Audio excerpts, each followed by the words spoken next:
For the first time this season in 6 times overall, it's Orleans and the Chatham Anglers. And for the second time in 4 days, the Firebirds play one of the 4 founding members of a Cape Cod Baseball League in its centennial season. Hello, everybody. Welcome in the Scorching Start on the Birds Broadcast Network alongside Dylan Pescatore.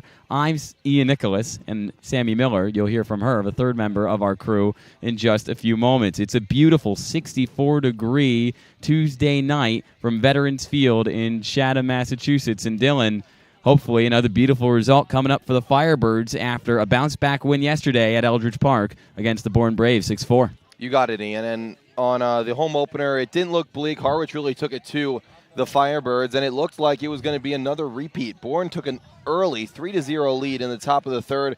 However, in the bottom of the frame, the Firebirds came out with 6 runs, took the lead, and never gave it up. The final score, of course, as you said, 6-4. Highlights of the game was the offense, of course, showing up. Big 3-run home run by Johnny Olmstead, and also the pitching. Derek Clark was the man of the hour, and then the save by Chris Clark. And you actually caught up with Derek, so we are going to have the opportunity to hear that in just a few moments here on Scorching Start. But obviously, the offense was the one thing that needed to pick up, and it did. The results started to come through with a massive 6-run third inning. We had the opportunity to talk to hitting coach Max Fesky before the game. What were some of the things he highlighted that not only led to a bit of a spark in yesterday's game, but are going to potentially carry over tonight? What I learned from Coach Fesky today is how much confidence he has in all his guys, and as he should. The numbers they put up in college are incredible, and they can definitely transfer over to this league. They just need a little bit of time to get into their rhythm, and now yesterday was such a good sign. I think it's going to continue on to today, and even more as the season goes along. Hopefully it can continue tonight. Brody Brecht from Iowa, the flamethrower on the mound. We'll talk about him in a little while. But let's talk about a newcomer for Orleans. Joe Oyama just joined the team, and Sammy Miller, the third member of our crew, had a chance to catch up with him. Sammy? Guys, it is always so exciting when a new player arrives to the team. And today, like you said, Ian, it's Joe Oyama, the second baseman from UC Irvine. He arrived this morning, and when I spoke to him before the game, he had the biggest smile on his face and told me how blessed and excited he is to be able to be on the Cape playing with such a high-level team. He said he was looking forward to learning from his teammates who are from all over the country at various programs. And Joe also noted how excited he was to be able to explore Cape Cod with his team and try the food that he's heard a lot about. And Firebird fans, you should get excited to see Joe on the diamond very soon. Guys, back to you. Sammy, you're making me hungry here on Scorching Start on the Birds Broadcast Network. Might have to grab the famous John Schiffner chili dog later in the day, but we've got a game to call. Obviously, that's the priority. The priority for Kelly Nicholson's teams always seemed to be pitching, as he was Orleans' pitching coach way back in the day. And out of D2 Northwood, Derek Clark was the latest star to appear out of a bullpen. 4 shutout innings from him in yesterday's win over the Bourne Braves. Dylan caught up with him a little bit earlier. Right back here on Scorching Start, the pregame show for the Orleans Firebirds. Dylan Pescatore sitting by with Derek Clark. Derek, you went 4 1/3 last night and left it all on the mound. How was that experience at Eldridge and just taking down some D1 talent? It was a lot of fun, come out here looking to play the best, and that's what we got last night with Bourne. They're a good ball club, but offense strung it together in that inning, giving us 6, and, that's all we needed with myself, Jake Peppers, and Chris Clark. Thought we threw it really well last night. You came in the 5th with 2 men on and 1 out and got out of it only allowing 1 run. How big was that to stop that jam right there? Yeah, I came in. It was kind of just, I don't know. I was just so focused. I didn't even realize what was at stake after what happened with the single up the middle, second and third, 1 out, tying run in scoring position. I was just focused in trying to go at guys, get outs for the team, and do my part. You threw a lot of strikes yesterday. You weren't fooling around, throwing balls here and there. It was a lot of strikes, about 70-80% of your pitches. Was that the mentality? Yeah, it's kind of what we preach at Northwood is just go at guys, trust your stuff, and don't be afraid to attack, let them get themselves out. You had a lot of confidence on the mound as well. We saw it coming off, just beaming with that mentality that you can do it. Where does that come from? Where does it stem from? I think it just comes from my work ethic. Been working hard and been working towards this my whole career. So once I got the opportunity, I didn't want to short myself on that. I've been looking forward to this all year at school and since I've gotten here, so that's where it stems off of. You also won the Player of the Game helmet yesterday. Yeah. What kind of honor was that? You got it from Eddie, and now you'll have to choose the next Player of the Game for the next win. That was cool, man. I mean, we do something similar like that at school, so it wasn't anything like, I don't know, we do it all over the place too, so. But it was a cool honor. Eddie picking me, man. Not all the time you see a pitcher get it, so it was a real honor, especially he's my host brother, so we live together, and it was pretty cool. So maybe a little bit of a under the table. Yeah, maybe. But last one, Derek, the offense definitely broke out last night in the third inning. Big 3-run homer by Johnny Olmstead, and that's kind of what they need to get the pressure off the bat. Is that something, and is that inning something that we can see as the season goes along? Yeah, once we got the top of the order rolling with Ovi and Cam Jones, I think our offense clicked a little bit there.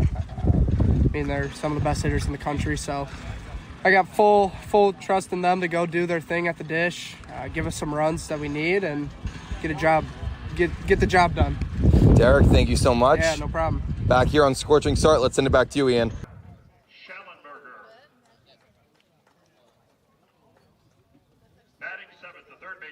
What a great story Derek Clark is, and although listed as a temporary player on the roster, one of the guys that, Dylan, you hope sticks around a little bit longer because he certainly provided a heck of a spark last night.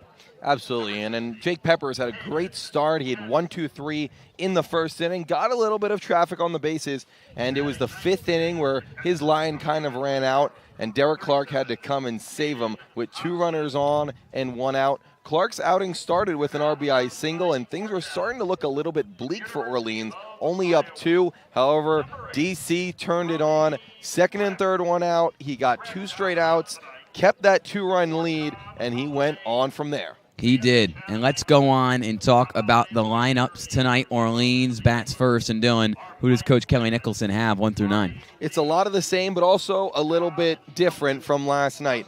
Austin Overin back in that leadoff spot. He had a big game yesterday. That bunt single back in the 3rd, and then he doubled in the 4th. Eddie King Jr. finds himself back in the lineup, batting 2nd today out of Louisville. Jake Hyde right back at first base from Georgetown bats 3rd. Fenwick Trimble, who might have been, after Johnny Olmstead, the 2nd best hitter in the lineup from last night's game, bats 4th. Jake Casey, he's really starting to get hot. He's the lefty in the 5-hole. Johnny Olmstead out of USC, the man of the hour, 3-run home run yesterday. He completely crushed that one to left center. Jack Penny out of Notre Dame, his defense has looked great, and Coach Max Vesti has said he is the pick to break out today. The switch hitter, Drew Farreau, Florida State man, is batting 8th, and then Henry Hunter, the lefty catcher from UAB, rounds out the order. Yes, certainly a strong lineup. Max Fesky likes all those guys, knows how to work with all of them and where they specialize. Meanwhile, on the mound for Orleans tonight, it's Dylan Jacobs, variety by way of Stetson, a Florida native who began his collegiate career at Florida State. There was a 97-mile-an-hour fastball, Dylan, a 4-pitch mix. He's got great stuff, and he used to be one of the better prospects coming out of high school. He was a top 250 player in the nation out of TNXL Academy in Central Florida. That's right, from Ocala, right in UCF territory, and went to FSU to start. Now at Stetson, he's a Hatter, same as Jonathan Gonzalez, another pitcher on these Orleans Firebirds, but he has a tough lineup to go against, but he's up to the challenge, so let's read him out. The starting 9 for the Chatham Anglers. Starting out, Sam Antonacci, playing shortstop. Second batter is Jared Spraglott, playing second base. Jansen Reeder plays center and bats 3rd. Lyle Miller-Green does the DHing and hits 4th. Kyson Donahue at first base, batting 5th. Mark Schallenberger in right field, batting 6th. Xavier Casarilla at third base. Caden Kent in left, and then rounding out the order, once again doing the catching, Caden Hobson. And then meanwhile, on the mound for Chatham is one of the bigger names in the Big Ten and will be most likely a first-round pick in next year's MLB draft. Iowa's flamethrower, Brody Brecht. He was a two-sport star with the Hawkeyes, played football on the wide receiver on the Hawkeyes football team, and also can throw up to 104 miles an hour with the fastball. Probably won't hit that tonight on the Cape, Dylan, but still, when you've got that kind of heat out there on the mound, a guy who's going to be throwing high 90s, low 100s, how do you gear up for that? Well, you have to start early, and you have to think about going to the opposite field. here's the thing with Breck. The book's out on him in terms of we know the velocity is going to be there. However, the Firebirds only have to deal with 2 pitches. It's a fastball and then a power slurve. So definitely a velocity drop in terms of, as you said, up to 104, down to the off-speed pitch. However, they don't have to worry about a changeup or a curveball. So they can lock in, is it a fastball, is it a power slurve? And also, there is a little bit of a weakness on Breck's side, and that is his control. Has some walk issues, and it's been known throughout this season. The Firebirds have to be patient. They have to work his pitch count, and also make sure they're swinging at balls in the heart of the plate. Swinging at balls at the heart of the plate. It's going to be a challenge, but one, as Dylan mentioned, the game plan to attack for Kelly Nicholson's crew.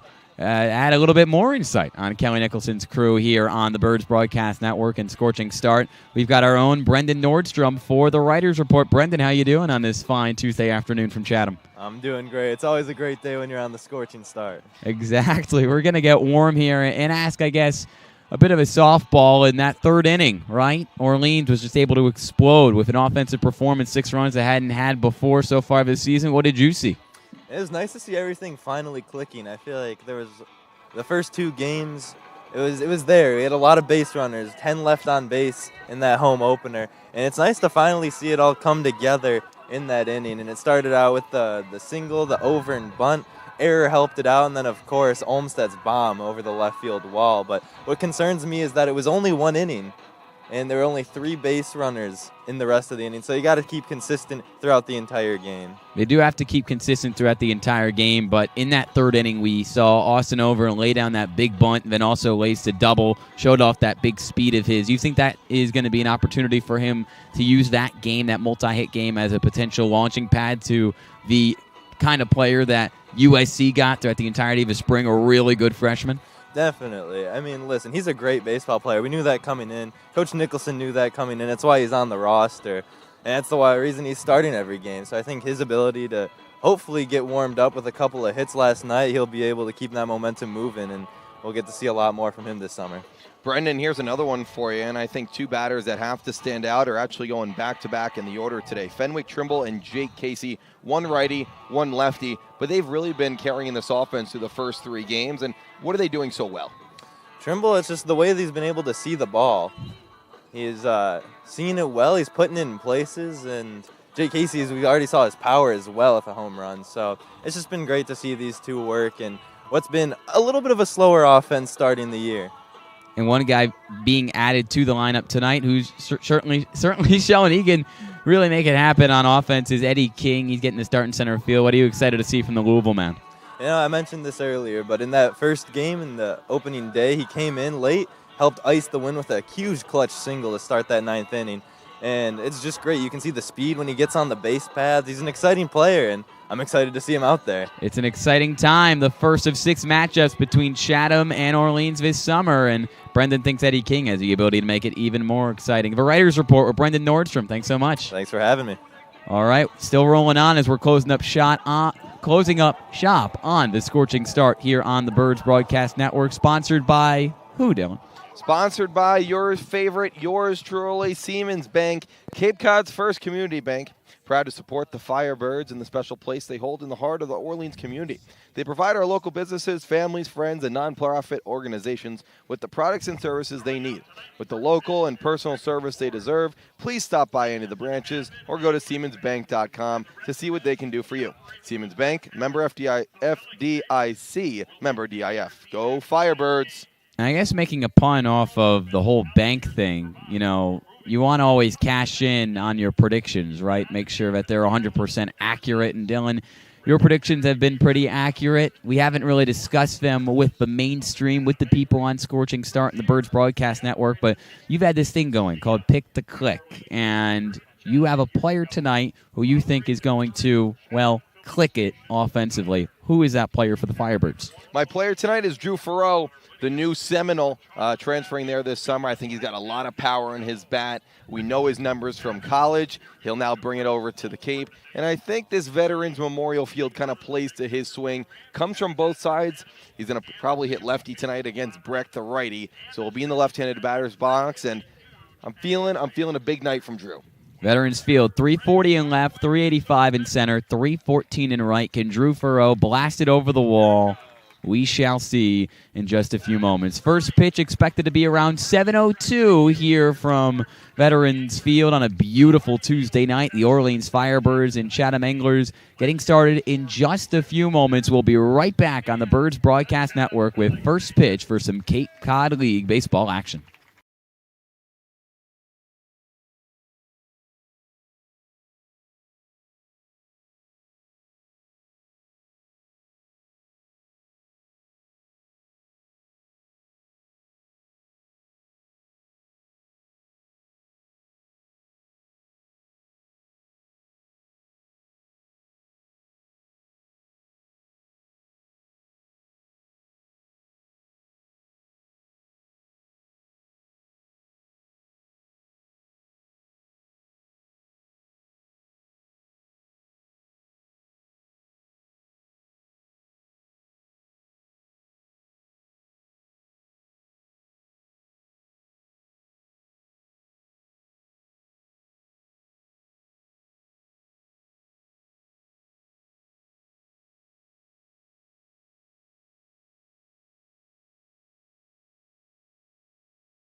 Just 2 minutes away from first pitch here at Veterans Field in Chatham. Orleans trying to string together its first win streak of the year against an East Division rival. Thanks so much for joining us here on the Birds Broadcast Network alongside Dylan Pescatore. I'm Ian Nicholas, and Dylan. Orleans comes up to bat first. That's right, and here's the starting nine for the Firebirds. They start off in the leadoff spot with the lefty Austin Over and out of USC. He'll be doing DHing tonight, his first time doing the DHing, and then Eddie King will be batting second out of Louisville. He's in center tonight.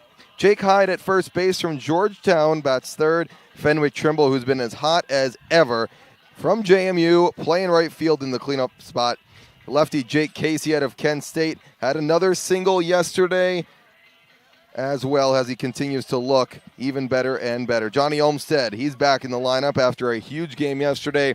3-run home run. Let's see if that gets him really getting going with his power that we know he brings from USC. Jack Penny, Drew Farreau, and Henry Hunter round out the bottom three. And they will be facing one of the hardest throwing pitchers in all of college baseball, in the righty out of Iowa, Brody Brecht. Heading into his junior season there, he's one of the best MLB draft prospects for 2024, listed as the best draft prospect in all of the Big Ten, and that's because he has a heater. A fastball that's been clocked as high as 104 miles per hour in game. He did that back on March 31st against Maryland. And the Chatham A's tonight wearing their black jerseys with red lettering and white trim, white pants, and blue caps. Meanwhile, the Orleans Firebirds on the road rocking Dylan their red camo jerseys, a little bit of gray sprinkled in there. First time we've seen those this season. Cut off at the shoulders with black undershirts, black lettering, white trim, white pants, and the red cast. What do you think of those? I love them. I think it's a little bit of camouflage, as you said, a little bit of spunk, but that's what you need. And we go on the road, and Chatham's in there are black, but they have a huge test in front of them, like you said, Ian. I mean, we're watching warm-ups right here with Brecht. He's at 95, and it's only warm-ups. So we also have the pitch clock here. We have a working radar gun as well here in Chatham, so we're all set to see Brecht. But for the Firebirds, it's about being patient. It's about looking for the pitch that they can drive and also just getting bat to ball on the barrel. As you mentioned, it's the first time this season that you and I have seen the pitch clock here in the Cape League. It's supposed to be coming to Orleans at some time this year, but Chatham, one of the 4 teams in the Cape Cod Baseball League, testing out the pitch clock. 20 seconds on the scoreboard in left field from Veterans Park. Austin Overn steps in the left-handed batter's box to face the flamethrower from Iowa, Brody Brecht, in a lefty-on-righty battle. Top of the first. Thanks so much for joining us on the Birds Broadcast Network. Brecht pulls up the glove. The righty, into the wind, deals. Missing, up and away, 1-0. Overn did not have a hit through his first 2 games, leading off of the Firebirds, but a bunt single and a double last night, and easily his most productive game here, looking a lot like the USC player he was in the spring. Takes out a pitch low and in at his feet. 2 balls, no strikes to number 2, Austin Overn. And it's all about being patient with Brecht. Sometimes he can lose the zone. You want to get yourself in good counts and get yourself an account that you can really lock in on one of his 2 pitches. Brecht's 2-0 pitch is popped up left field, high in the air, foul territory, multiple anglers under it, and none of them get to it. Both Casarillo and Antonacci were there, Dylan, but got lost in the sun, and now 2 balls and a strike with nobody on and nobody out to Austin Overn. I didn't want to bring this up too soon, but kind of reminds me of last night, Texas and Stanford, right? Unfortunately. Stanford with the walk-off, like pop-up that everyone thought was going to get caught. No one could see it except the Texas shortstop, but definitely an out that Chatham should have made. Overn gets a second chance. Brecht, the 2-1 offering. Cracked right into his glove. Brecht feels it with his left hand, tosses it underhand with his right over to Donahue at first. 1 away with nobody on and a scoreless top of the first. Brecht clocking in the mid-90s right now. All the scouts, a lot of them here, looking to see what he does, and he starts getting the ground out at Austin Overn, and it brings up Eddie King Jr., the center fielder, righty on righty, with the bases empty and 1 out. Brecht's pitch flies towards home plate, zips to the outside corner, but off the plate, 1-0. Calling the balls and strikes tonight, Dave Sperenza here in Chatham from Veterans Field. The 1-0 offering is cut on, high fly, center field, and dives right into the glove of Reeder, ranging to his right, makes the play. 2 up, 2 down. You get the ground out and the fly out for Brody Brecht. Good swing by Eddie. However, it just missed the barrel. It looked like it was going to go further, but he must have just missed it off the inside of the bat. But those are the types of swings that we want to see from the Firebirds and that they've been really working on. That's a good sign out of Eddie. He's starting to get his timing back. Base is empty. 2 out. Scoreless game. Brecht deals to Jay Kai, the first baseman, in a left-handed batter's box, who takes at a fastball, which misses up. 1-0. Brecht, the 2-pitch mix with that fastball in the high 90s and a knuckle swerve that clocks in at 87 to 91 miles an hour. Hyde popped up out of a park left field side. Now a ball and a strike to the rising senior out of Georgetown. And here's another guy, Jake Hyde. He didn't get to play yesterday. However, in the game against Harwich, when the game was within reach for the Firebirds. As a ball low of the zone from Brecht. 2-1 the count. Everyone that we talked to on the Firebirds coaching staff really liked his swing. He hit one far enough for a home run. However, it just went foul the right field foul line. Launch to left center field from Hyde, but really getting on top of it easy was Reeder in center.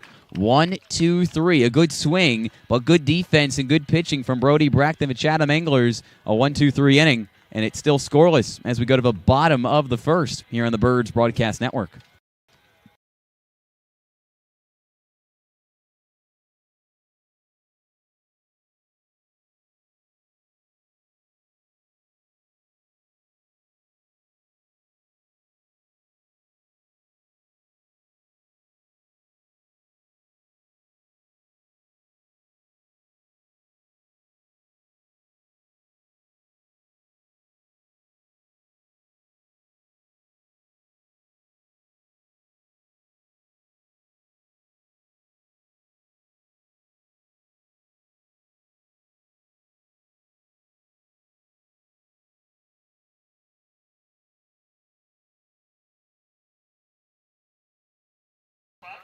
Back here in the bottom of the first from Veterans Field, Ian Nicholas alongside Dylan Pescatore. 1-2-3 from Brody Brecht in the top of the inning. Now Dylan Jacobs takes on this Chatham lineup, and who's it made of, Dylan?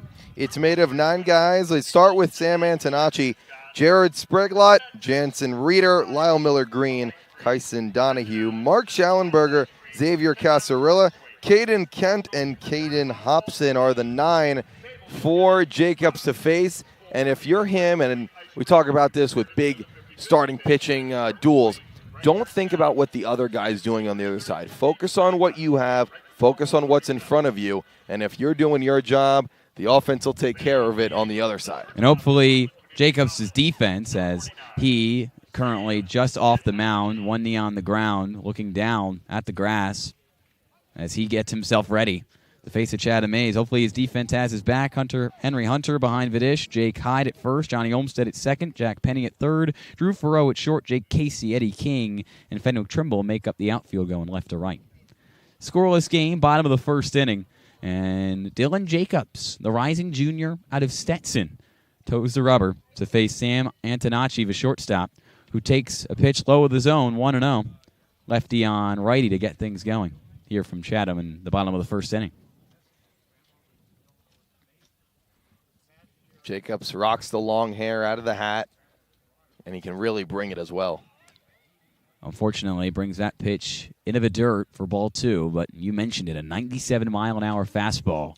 Was committed to Florida State and played his freshman year with the Seminoles before transferring to in-state Stetson for his sophomore campaign. Bases clear, nobody out. Sam Antonacci leading off for Chatham. 2 balls, no strikes. Here's the pitch. Low of the zone once more, and Jacobs now behind 3-0. On deck for the A's, Jared Spraglott, the second baseman. Antonacci by way of Heartland Community College, a powerhouse at the Division II JUCO level. He takes a strike in the upper third, 3-1. Just won the D2 JUCO National Championship this spring. Antonacci a part of that team. Jacobs into the line. The 3-1 offering is cut on and grounded weakly down the first base side, dribbling towards Orleans' dugout. The count full, and Jacobs not giving in. No, and he's got a really bulldog mentality out of him, a tall figure on the mound as well.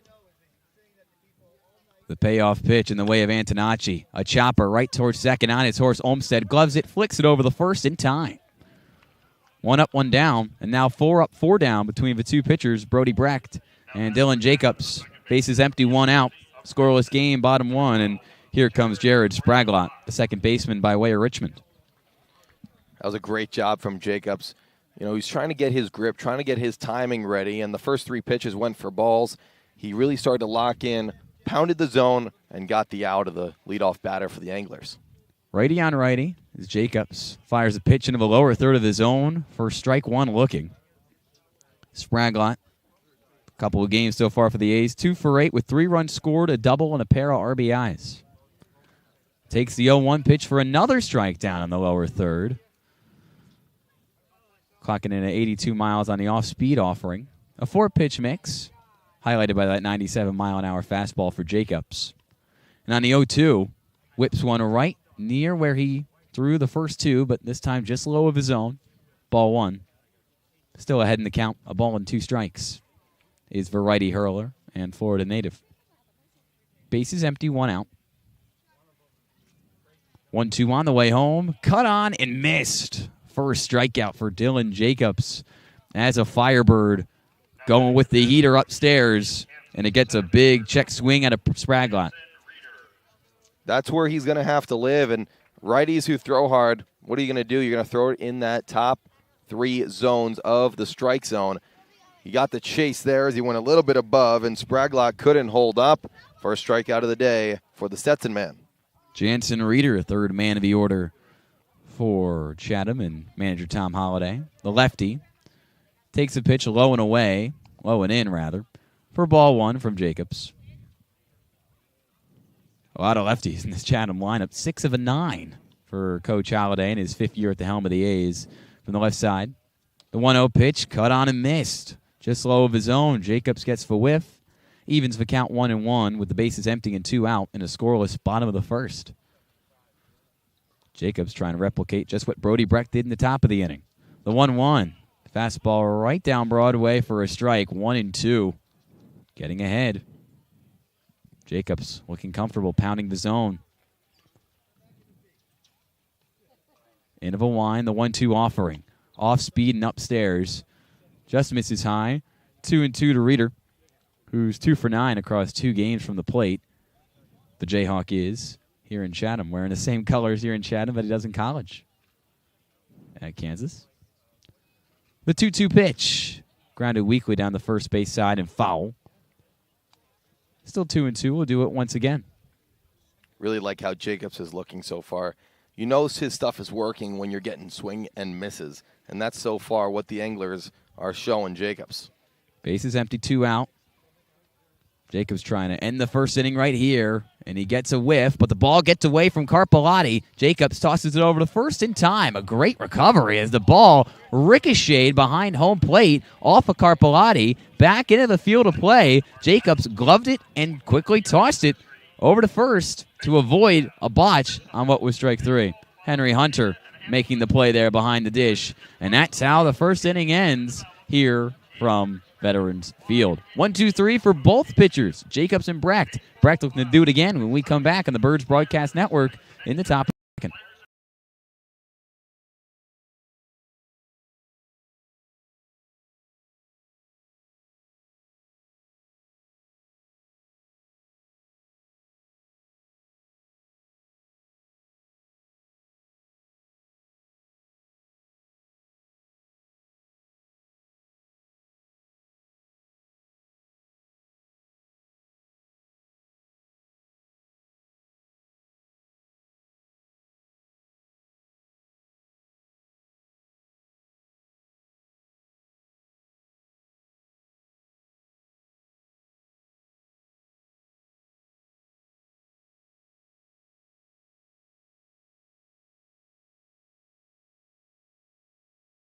Back on the Birds Broadcast Network for the top of the second. Still scoreless between the East Division foes Chatham and Orleans.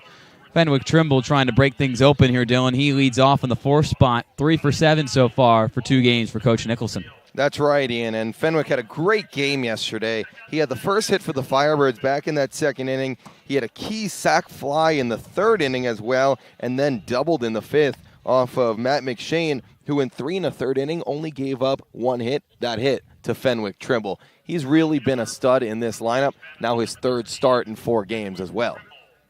Trimble, the rising junior out of James Madison, did not start in Sunday's loss to Harwich. When he's been in the lineup, playing right field and batting cleanup, good things have happened. A couple of wins for Orleans against West Division foes Bourne and Hyannis.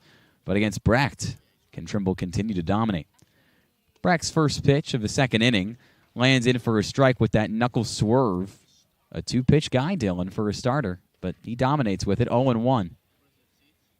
Brecht pulls up the glove in this righty-on-righty battle and deals towards the plate, and Trimble whiffs slowly. Almost like a check-me swing, 0-2. Trimble quickly falls behind and on deck, and a lefty, Jake Casey. So difficult to face such high velocity with also an off-speed pitch that could be upwards of 20 miles per hour slower. And then Brecht goes with the heater and retires Casey, or I should say Trimble, in 3 pitches. First strikeout for the man who was top 15 of the nation in Ks per 9. First out of the inning, bases empty, and now Casey comes to the plate. I'm really liking the swings from Jake Casey as well. Yesterday, he had a single as well. He's really started to use all fields, and that's something that hitting coach Max Fesky has kind of preached to these players to. When you're facing a guy like Brecht, you have to go right field, left field, and kind of hit it where it is in the strike zone. And I mean by that, and inside pitches, if you're a lefty, take it to right field. Outside pitches, center, left field. Casey took a pitch to right field against Harwich on Sunday. That went yard. Second home run of the year for Orleans as he takes a pitch high of his own for a ball. Evens up the count 1-1. Base is empty, 1 out. Still scoreless, top 2. Brecht's 1-1 pitch, swung on and missed. Casey over top of it. The knuckle swerve in the lower 3rd. A ball and 2 strikes. Brecht's retired 4 in a row to get this game rolling. His 1-2 pitch lands right down the middle and retires number 5 in a row. Trimble goes down swinging. Casey goes down looking. And now Johnny Olmstead will try to stay alive and reach against what has been an unbeatable Brody Brecht. So far, yes, but when you're having high-velocity guys, he seems to have his control so far. However, the Firebirds have to be very strict in their strike zones not to expand. Brecht deals to Olmstead, the righty. His fastball in the upper third for a strike, 0-1. He was a midseason first-team All-American. Brecht was a 2.6 ERA for Iowa at the midseason point. As his 0-1 pitch is cut on and missed, 0-2 to Olmstead with the bases empty and 2 out. But that ERA kind of inflated as the year went on to just over 3.7 by the time the year ended. As Dylan's talked about, the control definitely the one thing for Brecht that he's continuing to work on. No balls, 2 strikes, he deals, and Olmstead goes down swinging. Striking out the side. Unbelievable stuff from Brody Brecht. 3 straight Ks.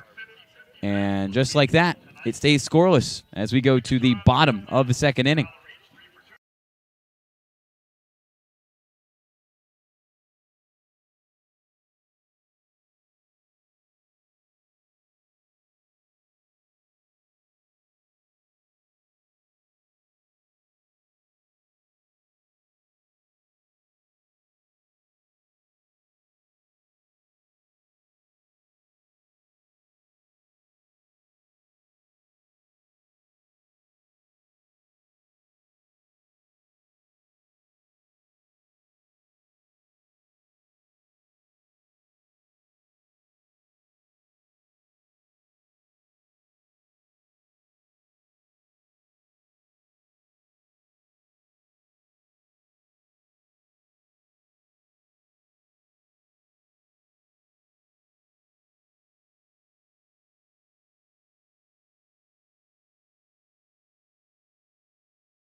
Bottom of the second on the Birds Broadcast Network. Brody Brecht striking out the side of the top of the inning. And a 1-2-3 inning from Dylan Jacobs trying to replicate it, match Brecht here in the bottom of the second. Recorded back-to-back strikeouts of Spraglott and Reeder to end the first. And now he faces Lyle Miller Green, the righty, to start the bottom of the second. Jacobs steals, lands a strike on the lower third, 0-1. Jacobs has done such a great job getting ahead in the count. Ever since the first batter, it seems like it's been all strikes all day from Jacobs. He's now thrown 12 strikes compared to 7 balls as his pitch whistles past Henry Hunter, the UAB man, behind the dish and to the backstop. Evens it up, a ball and a strike. Lyle Miller Green out of Austin P., a well-traveled player who spent time at 4 different colleges. The 1-1 launched to right field. Backing up, Fenwick Trimble. He's got it ahead of a track and right. 1 up, 1 down. And now 4 up, 4 down for Dylan Jacobs. A little bit of a scare there as he left the all-speed up, but Trimble tracked it really well and made his way back to the warning track. He can get tough with the fence. However, he knew exactly how to feel for the fence, feel for the warning track, and made a great play. That will bring up the 5-hitter Kyson Donahue by way of Hawaii, the lefty, to face Jacobs, who swings and misses at his first offering in the at-bat, 0-1. One of 2 players from Hawaii here today. One for the Firebirds, who just got activated tomorrow, I assume. Yes, Joe Oyama. We'll hear him soon, the UC Irvine man. Jacobs up and away, misses on the outside corner, a ball and a strike. Bases empty, 1 out. Scoreless game, bottom of the second inning. No base runners for either team. Kyson Donahue trying to change that. Swing and a miss over top of it. A ball and 2 strikes. Donahue, who's 2 for 9 through 2 games with the A's, falls behind. 1-2. Looked like a changeup from Jacobs, who came in at 90. And that's pulling the string on him. He was swung over top. And there's a curveball, which misses a little high. 2-2. He's got really great stuff. There's a reason why he was a Florida State Seminole as a freshman. Only pitched 3 1/3 during his freshman year there. Got a lot of opportunity, though, with Stetson this past spring to show his stuff as he steps off for rubber and re-engages to Donahue. An even count, 2-2. Here's the pitch. Up and in. Well located, but just misses inside. The count now full. And Ian, we know about Stetson. We know about their pitching pedigree. We know about a right-handed pitcher with long hair from Stetson. Jacob deGrom. Of course. Not long hair anymore. The payoff pitch swung on and missed. Dylan Jacobs with strikeout number 3 in just under 2 innings of work. He might not throw 104, but he's got just as many strikeouts as Brody Brecht does. That's right, and all he has to do is continue to play his game, execute his game plan. He doesn't have to worry about what's going on the other side. Focus on what's at hand, what he can control, and so far it's been really good out of Jacobs. Mark Schallenberger, the lefty, comes to the plate. Takes a strike on the inner half of the plate, 0-1. Schallenberger, the right fielder by way of Evansville. His third game as an A. He's 1 for 2 with a double on the year. He launches one to left, but foul. Goes behind 0-2. Bases empty, 2 out. Scoreless game, bottom of the second. No base runners for either team in this East Division clash. A pitcher's duel between Brody Brecht and Dylan Jacobs of the Firebirds. Jacobs waves off a few signs from Henry Hunter. Now into the line, the 0-2 offering. Grounded right towards Jack Penny at third. Fields it on a hop and slings it across the diamond to Jake Hyde to end the inning. 6 up, 6 down for both pitchers in a quick game so far from Veterans Field, which is scoreless going into the top of the third. We'll be right back with more Orleans Firebirds baseball on the Birds Broadcast Network.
Top of the third from Veterans Field alongside Dylan Pescatore. I'm Ian Nicholas. 6 up, 6 down for both pitchers, Dylan. Brody Brecht has been fantastic. Now he faces the bottom of Orleans' order, 7-8-9. Starts with Jack Penny, only 1 for 6 through a few games as a Firebird, but hitting coach, I should say, Max Fesky, likes what he sees in the batting cage. Yeah, he told us that he has taken the most professional major league batting practice. I said, Coach Fesky, what does that exactly mean? He said, getting on top of the ball, getting the ball to the barrel of his bat, and he sees a really, really bright future in Jack Penny. Penny's still trying to get his timing back, was injured towards the tail end of his sophomore year at Notre Dame. Hit .240 on the year with 10 bombs, 27 RBIs. The lefty faces Brecht, and he fouls back the first pitch he sees high into the netting. Launches right back into the grass behind home plate, 0-1. Brecht hops right back on the rubber. 21 pitches in, 15 strikes, 6 balls. Here's pitch number 22. Low and away. Misses just outside. A ball and a strike. And that's the changeup from Brecht. Very rarely used, 3 to 4%. Comes in at 92, and yes, that is a changeup. Ball and a strike. There's the fastball in the inside corner. Too far in, though. 2 balls and a strike. Base is empty. Nobody out. Still scoreless. No base runners for either team. Top 3 is Brecht. Low and in with the fastball. Another miss on the inside corner. 3-1.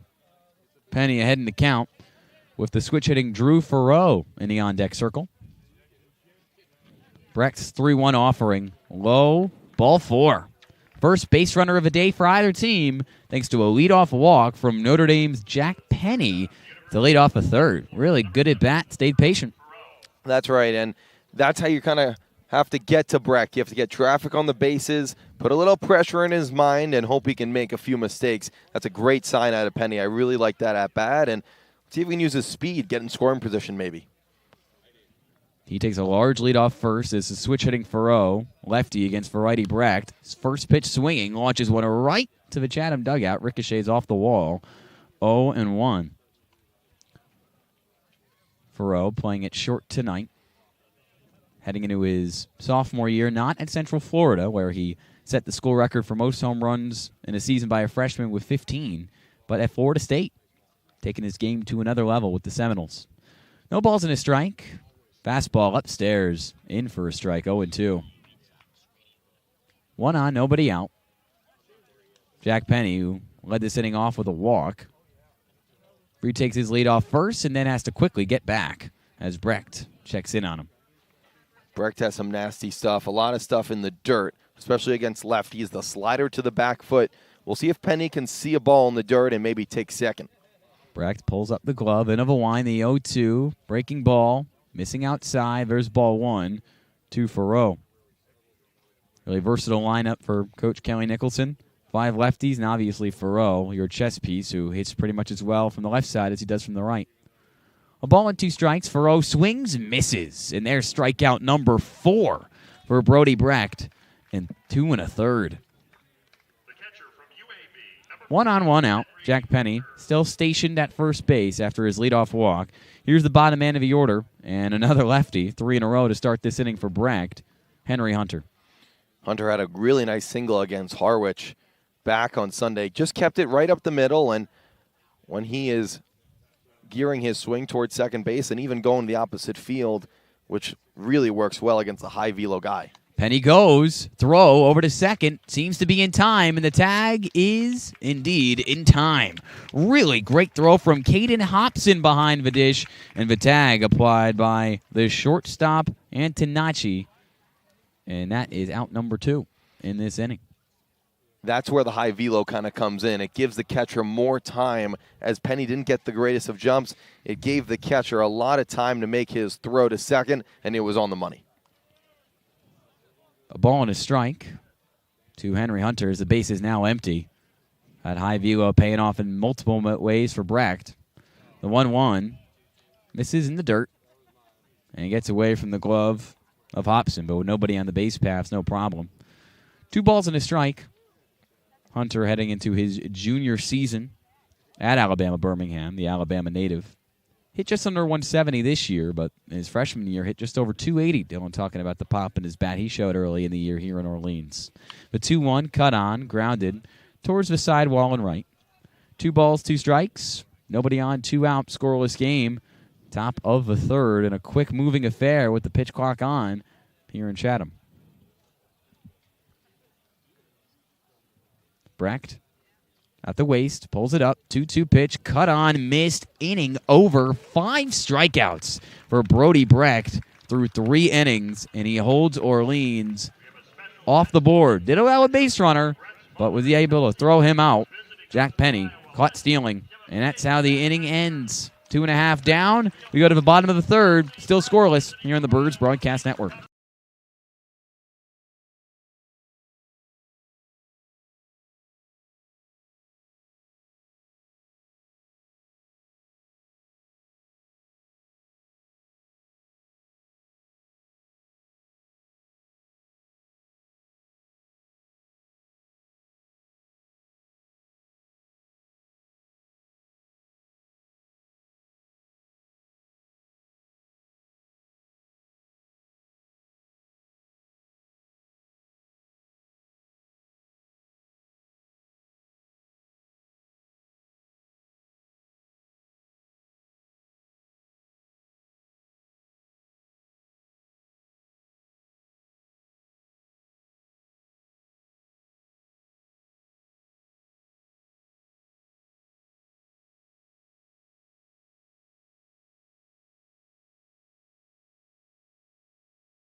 Bottom of the third here from Veterans Field. Ian Nicholas joined alongside Dylan Pescatore in a game that's going by pretty quick.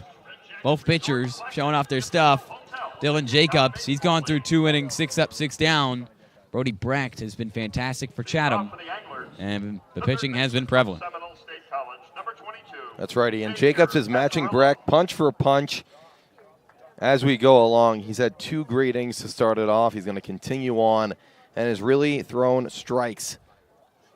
That's what's been the key to this Orleans Firebirds pitching staff through the first 3 games. When they're throwing strikes, success is following. And a strike follows to start this inning. In the direction of a 7-hitter, third baseman Xavier Casarilla by way of a D1 JUCO in Florida, Seminole State. The 0-1, a launch to right, drifting along the line, dropping fair for a base hit. Casarilla takes a large run off that corner at first, but he decides to settle in for a single. First hit for either team today, and it turns into a single to right for Xavier Casarilla. Orleans also had a base runner lead off that inning and get on to Jack Penny, but let's see if Chatham can do anything here. Good piece of hitting from Casarella. He waited on the fastball for the last moment, got it down the line, and just got it inside the chalk. Here's the kid in the 8-hole, left fielder Caden Kent, an Aggie from Texas A&M. Couple hits through 2 games, 2 for 7 from the plate, including 2 runs driven in. 1 on, nobody out. Jacobs deals in a bunt squared down off the top of the bat, fouled to the backstop, 0-1. As you said, Ian, now Chatham has their leadoff guy on, and first real test for Jacobs. First real test for the Stetson product, making his first start in Orleans. His Stetson teammate Jonathan Gonzalez also expected to come out of a bullpen later today. No balls and a strike. Bunt laid down again. Fair down the left field line. Jacobs converges to it, tosses it to first base. It's in time to Jake Hyde. After dismay of many in the Chatham crowd, but a job done. Moving over to second, Xavier Casarilla, the sac bunt from Caden Kent. Really good bunt by Kent. Put it right down that third base line, and it kind of stuck in that dirt in fair territory. He almost beat it out as well, but a really good play by Jacobs. Got the stretch from Hyde as well at first. First runner in scoring position for either team today. Casarilla now on second. Makes a single to right and being moved over on the sac bunt from Kent. Bottom man of the order, another Caden Hobson, the lefty catcher from Charlotte. 1 on, 1 out, scoreless. Bottom of the third. Jacobs gives a glance to second and deals. Cracks it right back to Jacobs, past his glove. Olmstead gloves it to second, throws across his body to first, and he got him. Johnny on the spot. What a play from Olmstead at second, albeit moving over to third in the process was Casarilla. Oh, my goodness, Johnny Olmstead. He had a great play from his backside yesterday. Goes on the backhand, almost at the bag at second base, and a strong throw to Hyde at first to get the out. Jacobs now 1 out away from getting out of this jam. Yesterday it was the offense for Olmstead, the 3-1 blast. A little bit of a defense, too. Continuing to show off a glove at second is a rising 5th year from USC. Jacobs steals to the top of the order once more. Sam Antonacci, who takes the ball 1-0. And what a block there by Henry Hunter. The ball almost hit home plate with the runner on third. Of course, Jacobs and Hunter have to be on the same page in terms of covering home. And that was an incredible block. Casarilla takes that lead off third. Jacobs 1-0. This one right down the heart of a plate. Easy to frame and snag from Hunter, 1-1. The defense has been great behind the dish from both Hunter and Owen Carpelati, who have now started 2 games apiece for Orleans. Jacobs, the 1-1. Fouled off to the backstop. Makes a big kerplunk. 1-2. Able to get. And now a situation where Jacobs and Hunter, you're starting to develop that trust, develop that friendship. Throwing a pitch in the dirt here to get a swing and miss, possible enough to make the throw to first if they get the swing. 1 on, 2 out, 1 ball, 2 strikes. The offering misses low, and this one gets by Hunter low and in, and the run scores easily for Chatham. Xavier Casarilla gets home. A low pitch gets by Henry Hunter. Led off the inning with the single. Worked his way around the diamond to score. It's 1-0 A's. Bottom 3. And now 2 balls, 2 strikes in the count. And I said it, Hunter had to be wary of that. He got his body down, but the velocity was just a little bit too much for him. Chatham strikes first tonight. The pitch from Jacobs, 2-2, misses low, spins around on his delivery, 3-2. Obviously got to be disappointed with how that went down. It'll be interesting to see if it scored either a pass ball or a wild pitch. It was definitely in the dirt, low and in. Full count now to Antonacci. Lefty on righty. Here's the payoff. Grounded right into a glove. Easy pickings for Jacobs, who trots the first, flips it with his right hand, underhanded to Hyde. Ends the inning, but not without damage done. A leadoff single for Xavier Casarilla. Makes it to second on a sac bunt. Makes it to third as well, and on a bit of a kerfluffle from Hunter and Jacobs, able to find his way home as well. 1-0 A's as we go to the top of the fourth.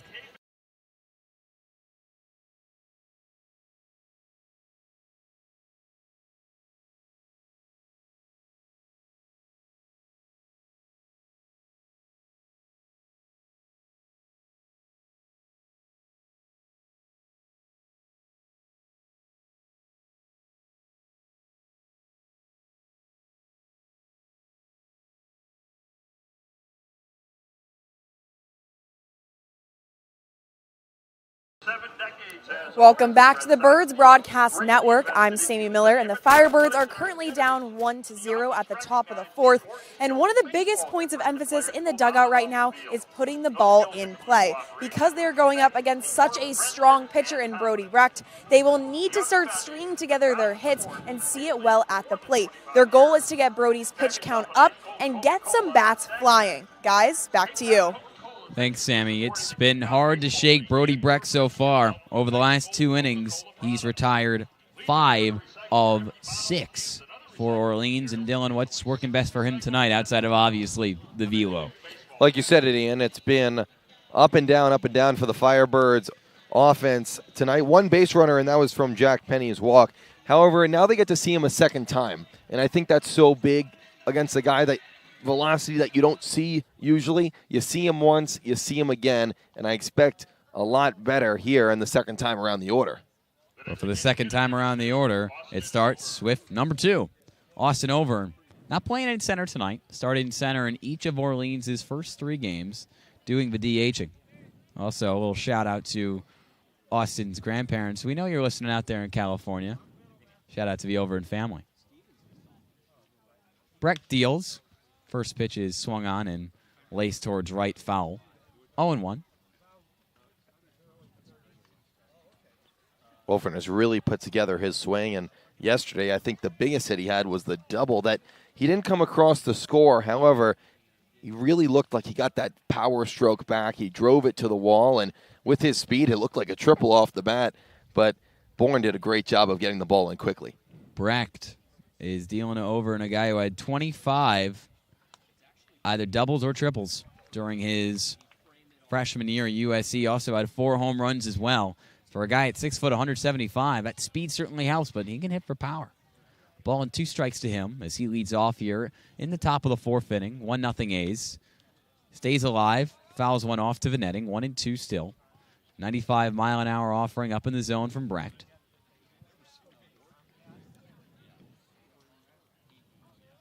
Over an 0 for 8 headed into yesterday, but a 2-hit performance, including a bunt single and a double. This one weakly grounded towards first, gloved easily by Donahue. He steps on the bag, gets for force, and retires his 10th in a row. Well, not 10th in a row, but 10 up, 10 down without a score here for Orleans. And now it all comes down to Eddie King Jr. Brecht is doing a great job of, your first time around, you show him the fastball, maybe you show him a little bit of the slurve. However, now he's kind of mixing it up, and I want to see how he attacks the Firebirds his second time around, but also how the Firebirds respond and kind of adjust. King does fall behind 0-1. Waves at it and misses. And Brecht's 0-1 pitch doinks away from the dirt and ricochets to the netting with a lot of force. A ball and a strike. Gets past the catcher, Caden Hobson. Bases empty, 1 out. 1-0 A's.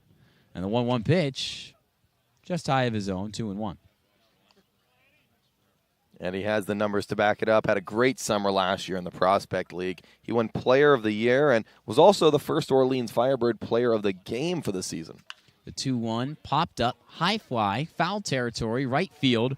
Both the right fielder and first baseman go for it. But in the end, it's all Mark Schallenberger's in right for the foul out to retire another Firebird. Good swing there from Eddie. Just got under it as he put him and it was Trimble who also put a good swing on it as well, along with Eddie last time up. They've been putting good swings. It's just so hard to barrel up the ball when it's coming in so quick. After nearly 4 innings, no hits for Orleans, 1 walk. And now it's Jake Hyde who launches a ball to left. It's foul, 0-1. Hyde led the league, led the Big East, I should say. The league that Georgetown, his college, plays in RBIs. Knows how to drive in a run or two. No balls in a strike. Becht deals, misses high, 1-1. Bases empty, 2 out, 1-0 A's after scoring on a pass ball from Henry Hunter in the bottom of the third. Xavier Casarilla coming home to score. Ball and a strike. Miss outside. 2-2. 2-1, that is. Hyde is doing a great job of being patient. He's not going to chase on the outside pitches. He's going to wait for his, and now he's at a hitter's count to do so. In the hitter's count, Brecht winds, deals, 2-2, launch towards first, gets by the glove of Donahue and rolls in the right. Hyde on his horse, but he settles at first for a 2-out single. First hit of the night for Orleans. And second hit of the season for Jake Hyde as a Firebird. That's right, Ian. And Hyde with a great swing right there. I said he was laying off the outside pitches. He got one in his zone and laced it right toward first base and under the glove of Donahue, who's doing the first baseman duties for Chatham. Let's see if Fenwick has something in him to try and drive Hyde in. 1 on, 2 out as Brecht checks in on Hyde over at first. Getting dirty already here in the top of the fourth from Veterans Field. A beautiful night, a quick moving game. Trimble the righty to face the righty Brecht. Here's the pitch. Cut on, missed. Fastball low in the zone, 0-1. Actually have a knuckle swerve.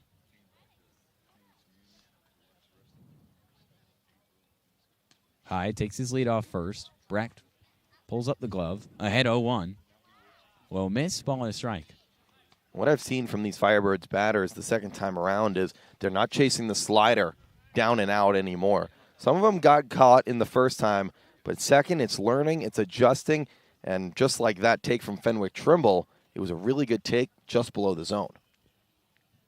Brecht checks in on Hyde again. Has the ball back in his right hand. An even 1-1 count, deals. Missing outside, low and away. 2-1 count, Trimble. Been one of the few Firebirds tonight to have a quality at bat against Brecht. Did strike out, though, in his first time up. 1 on, 2 out, 2 balls, 1 strike. And Trimble glances at strike 2 down the heart of the plate. Even count, 1-0. Chatham in the lead over Orleans, top 4.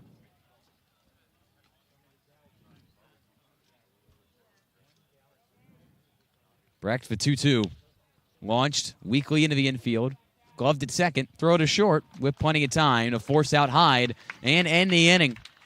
4 shutout frames from a top 20 projected prospect in next year's MLB draft. Brody Brecht has been up to snuff, shutting down the Birds and keeping the A's ahead 1-0. We go to the bottom of the fourth on the Birds Broadcast Network.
Bottom of the fourth from Veterans Field. Ian Nicholas joined alongside Dylan Pescatore. 1-0 Chatham. The lone run coming across the board on a wild pitch from Dylan Jacobs last inning, which scored Xavier Casarilla, who came home from third, trying to bounce back with a strong inning here and keep it a one-run game. Jacobs steals a ball upstairs to the second man of the order, second baseman Jared Spraglott. Jacobs the 1-0. Missing upstairs yet again. 2 balls, no strikes. Spraglott striking out during his first at-bat back in the first, and Jacobs with 3 strikeouts to his name through 3 innings. End of the line, the 2-0 pitch. Fastball in the inside corner, really well located for strike 1. Jacobs has looked really, really good. A little mishap when it came to that leadoff walk, but other than that, he's looked dominant. The 2-1, fouled off, pass it backstop into the parking lot here at Veterans Field. One of the spots you've got to go to if you're on the Cape, probably the spot everybody knows really well, fans of the Cape League.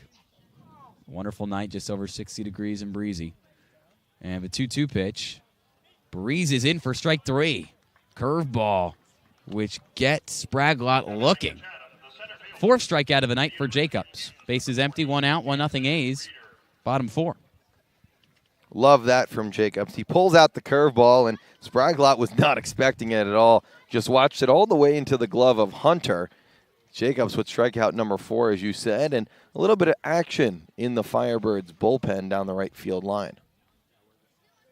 A few different arms expected today, obviously. Jacobs should go 4-5 as his first pitch to Jansen Reeder. Missing low and in to the lefty center fielder by way of Kansas. He also struck out in his first at-bat, now 2 for 10 on the year. But launches this pitch to left, unfortunately right under it to make the play. Steps over to his right to make that play. Jake Casey. 2 up, 2 down. Jacobs responding really well, even after that wild pitch, which cost his team a run last inning. Dylan, he's settled it in quite nicely. Really, really well. And I think his off-speed pitchers are setting up the fastball just amazingly. And the Stetson man and another Stetson man in the bullpen, Jonathan Gonzalez, is getting warm for the Firebirds. Bases empty, 2 out. Gonzalez also yet to pitch so far this year for Orleans, looking to make his debut out of a bullpen. Here's the cleanup hitter, Lyle Miller Green, who goes behind 0-1, takes his strike, now takes a ball. Pitch misses in front of home plate, bounces up to Hunter. Ball and a strike. Bases empty, 2 out, 1-0 A's. Bottom 4, both teams with just 1 hit tonight. The 1-1, also missing low. 2-1. Starting to get just a little breezy here in Chatham as the sun goes down, but still just an outstanding ballpark and a great view. The 2-1 pitch fired in for strike 2. Heater on the lower half. 2 balls, 2 strikes, nobody on, 2 out. Dylan Jacobs trying to go 4 innings of 1-run ball. And the 2-2 offering does not finish it. Missing just low to make the count full to Lyle Miller Green.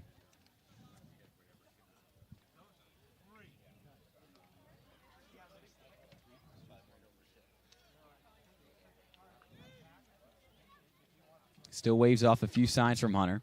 Now ready to deal. The 3-2 offering. Curveball, which he just gets a piece of and fouls it back into the earth and to the backstop. We'll do it again on the full count. Jacobs 1 pitch away from really putting together a great outing. He faces a top lineup in this league in Chatham, and now 1 pitch away from getting through 4. The payoff once more. Just off the plate to the righty for ball 4. A 2-out walk, a backbreaker, as he was absolutely dealing this inning, and will now try to get it done with 1 on and 2 out against Kyson Donahue, the first baseman. And only the second walk, or the first walk, I should say, by Jacobs, second base runner of his outing so far. Xavier Casarilla reached on a leadoff single last inning, came home to score on the wild pitch to make it 1-0. Swing and a miss from Donahue. He'll go behind 0-1. 1 on, 2 out. No balls to strike. 1-0 A's, bottom 4. Jacob sets the 0-1. A low miss, a ball and a strike. Again, Jonathan Gonzalez, the lefty out of Stetson, the same college that Dylan Jacobs pitches at. A couple teammates, a couple hatters. The 1-1.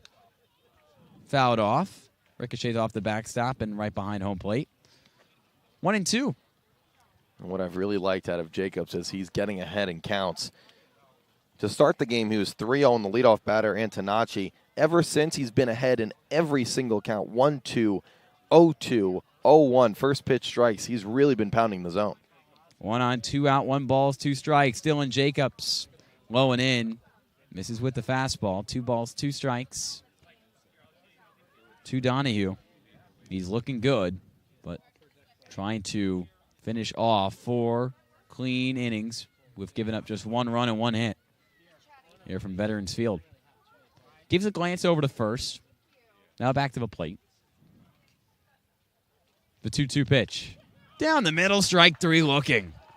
Another strikeout for Dylan Jacobs. That's 5 on the game, 2 in the inning. And 4 innings, a 1-run ball for the Hatter out of Stetson. Will he be replaced by another man out of Stetson when we come back? Or will Coach Nicholson let him go one more? We'll see in the bottom of the inning. But before that, the top of the 5th, where the Firebirds get back on offense. 1-0 Chatham after 4.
After 4 strong innings, from Brody Brecht on the mound, Chatham makes a change because Tom Holliday, what he likes to do is give really 2 starters the opportunity to start on any given night.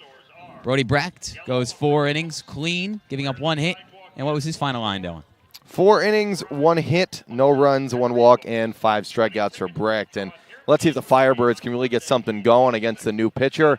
Clearly, Brecht kind of had their number, and he had their stuff tonight. However, the Firebirds' offense is too good to stay down. Trying to get back up and do it against Matt Wilkinson, the lefty who's transferring to Arizona State. But he's not just known as Matt Wilkinson, as he was announced here in Chatham. His nickname, Tugboat. He's a big guy, 6'1", 270. He's got big stuff. He was dominant at the JUCO level with Central Arizona, where during his sophomore campaign, he had a 1.07 ERA, 10-2 record, 14 starts, 84 innings pitched, and 136 strikeouts. It's 14.6 strikeouts per 9. Dylan, do you think he can get behind that at Arizona State next spring? Well, we're going to have to see. He's facing the top of the top here with the Firebirds order, and now the lefty has to face and is in a good spot in terms of Chatham. 4 of the next 5 Firebirds hitters are lefties. And it starts with Jake Casey, the rising junior outfielder out of Kent State. Goes by 0-1 with a swing and miss. Then launches a foul ball to the left side of his own dugout along the right field side of Veterans Field. 0-2. Casey steps back in, spotting the red arm sleeve with the red camo jerseys. The 0-2 offering. Swung on, missed, falls down to one knee, and Tugboat Wilkinson picks up a K in just 3 pitches as he kind of struts around the infield, too. This guy's got a certain swagger to him. Shane out with the black jersey. Looking good to start.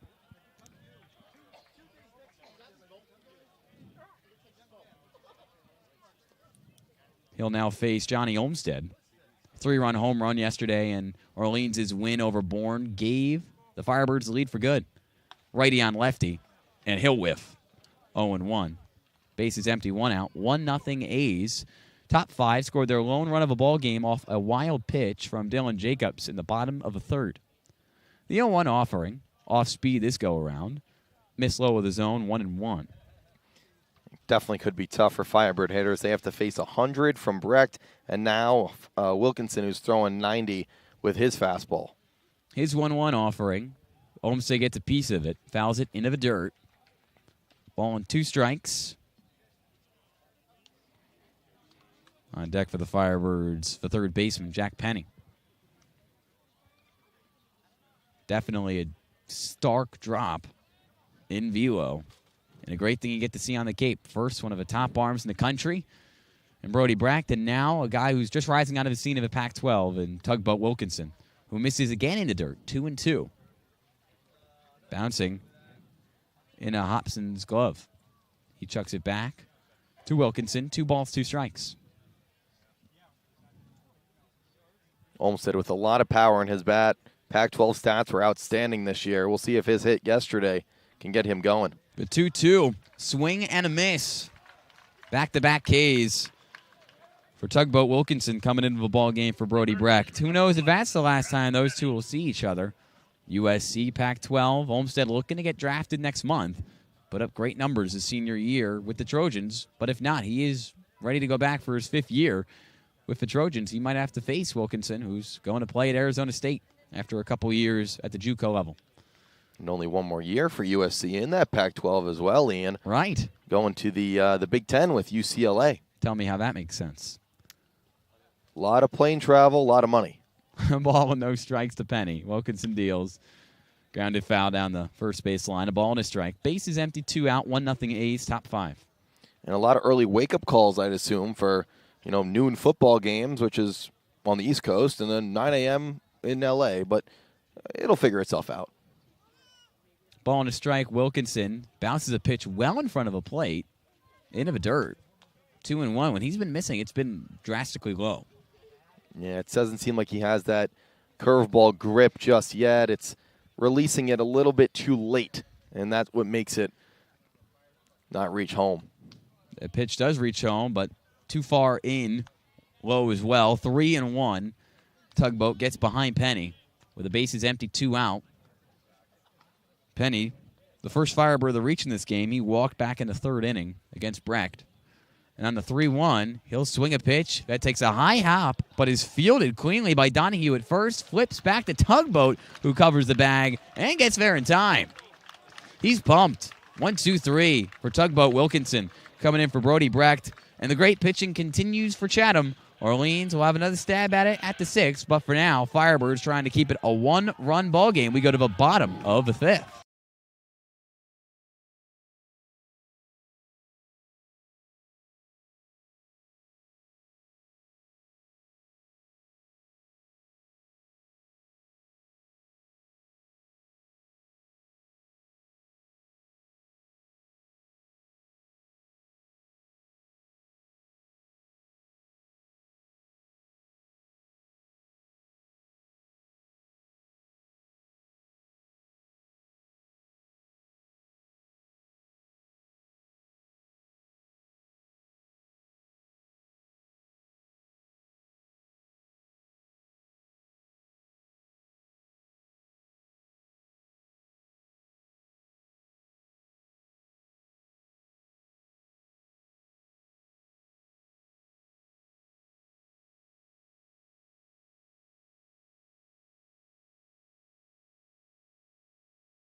Bottom of the 5th on a wonderful 63-degree night from Chatham.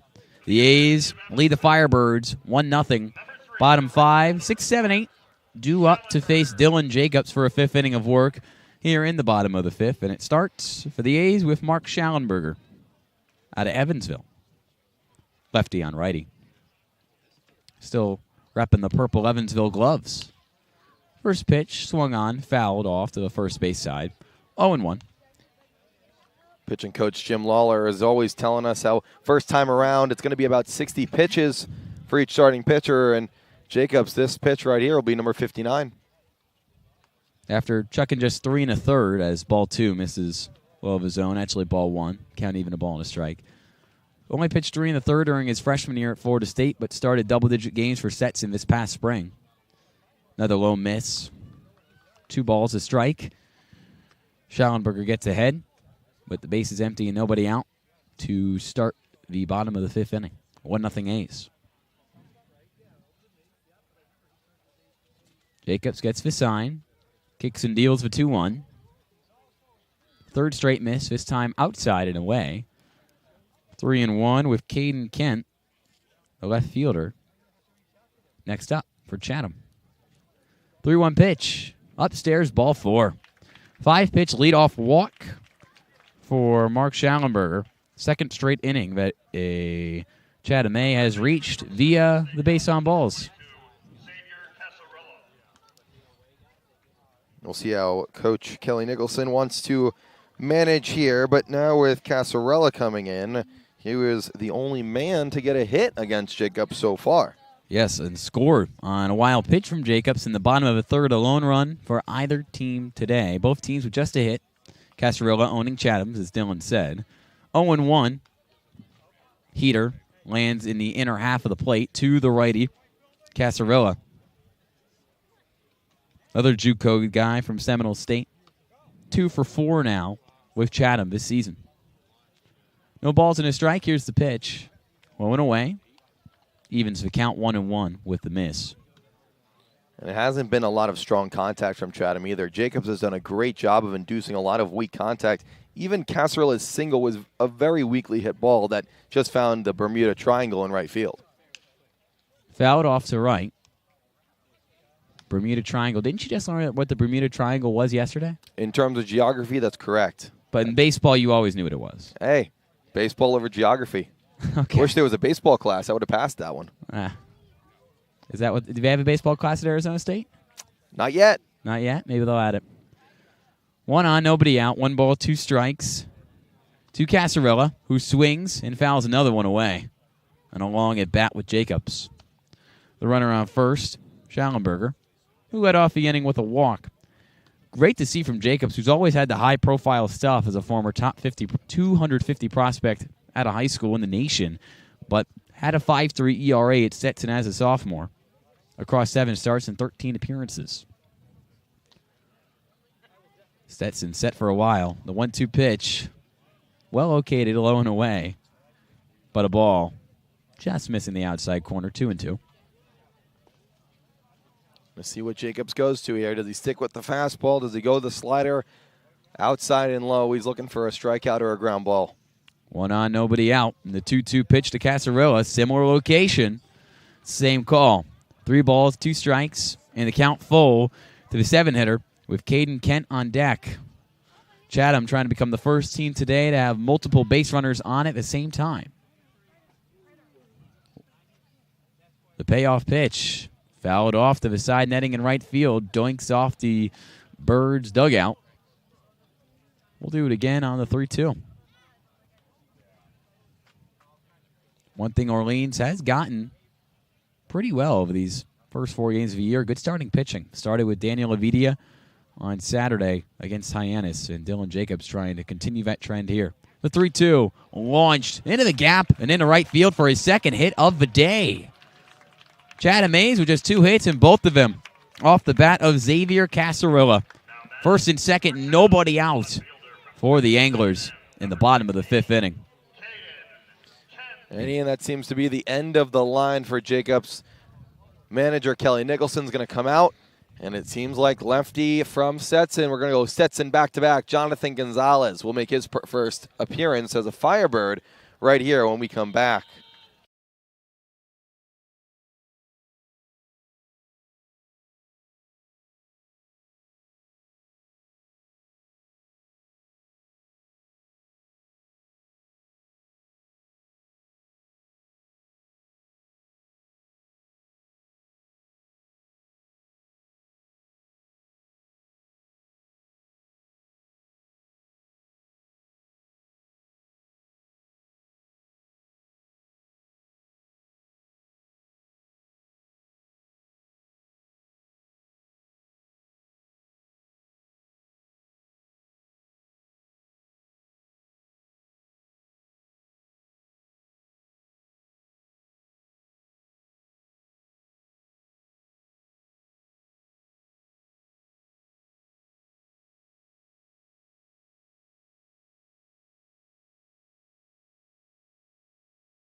Still in the bottom of the fifth here on the Birds Broadcast Network. Dylan Pescatore, Ian Nicholas in the midst of a 1-0 game in the favor of the Chatham Anglers. Dylan Jacobs allowing the first two men for the Anglers to reach this inning, Mark Schallenberger and Xavier Casarillo.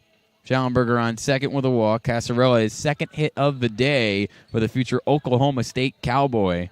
Both singles through the gap and in the right field. And now it's Jonathan Gonzalez, the lefty, and another Stetson pitcher. Rising senior, Dylan, who I know you're excited to see. Absolutely I am, and I saw it as soon as I saw his lefty motion. He comes from the left side. He's from Florida, from Miami, and now goes to Stetson as a hitter. He's played summer ball before, and now his brother also on the Stetson baseball team as a catcher. Maybe we'll get a little Gonzalez bullpen if you're watching Stetson baseball. If you are watching Hatters baseball, that would be a pretty sweet moment. But right now, can this turn into a sweet moment for the Firebirds? It's a tough jam. The infield's in as a bunt is expected. Caden Kent shows bunt, pulls it back, and now behind 0-1 in the count as Gonzalez throws a first pitch strike. And his first pitch is a bird. Casarilla on first, Schallenberger on second. Corners of the infield in. Casey at first. Penny at third. Disengagement from Gonzalez. Wearing the long black undersleeve shirt along with the camo red jersey. The 0-1 pitch. Bunt attempt again.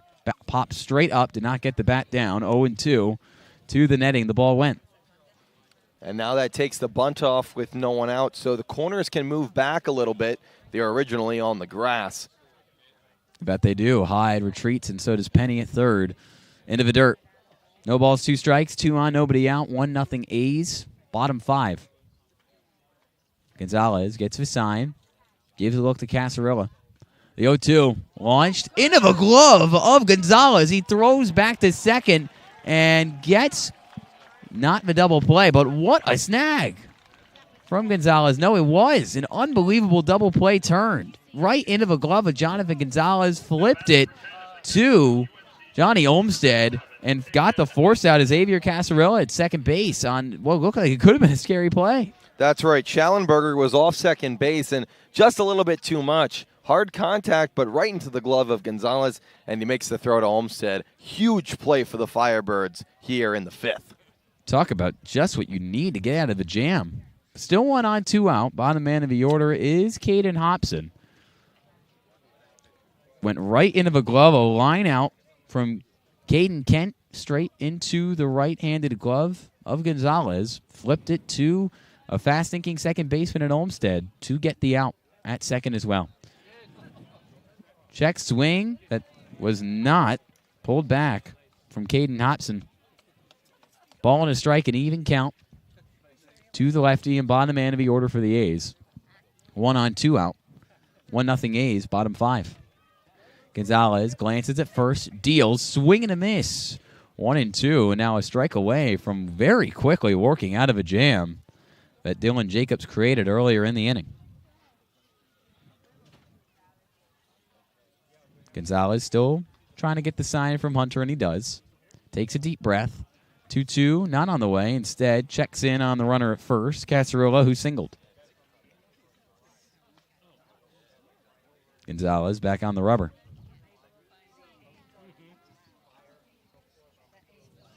Ball and 2 strikes. Here's the offering.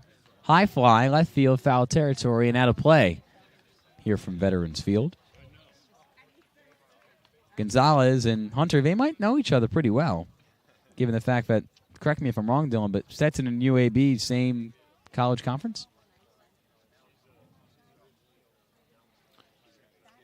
Hunter and Gonzalez are going to have to try to get on the same page. They might know each other. Still in that southwest area.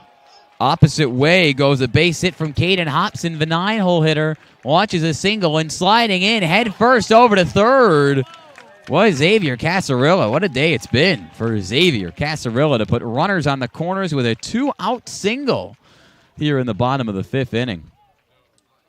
It's been the bottom of this Chatham order. Xavier Casarilla and now Caden Hobson making everything happen.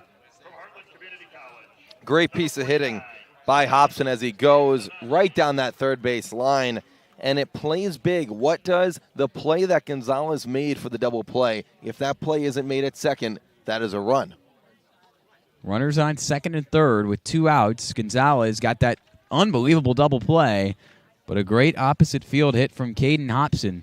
And the jam recreated. Back to the top of the order with Sam Antonacci, who goes behind 0-1. 2 on, 2 out, no balls and a strike to the Heartland Community College standout.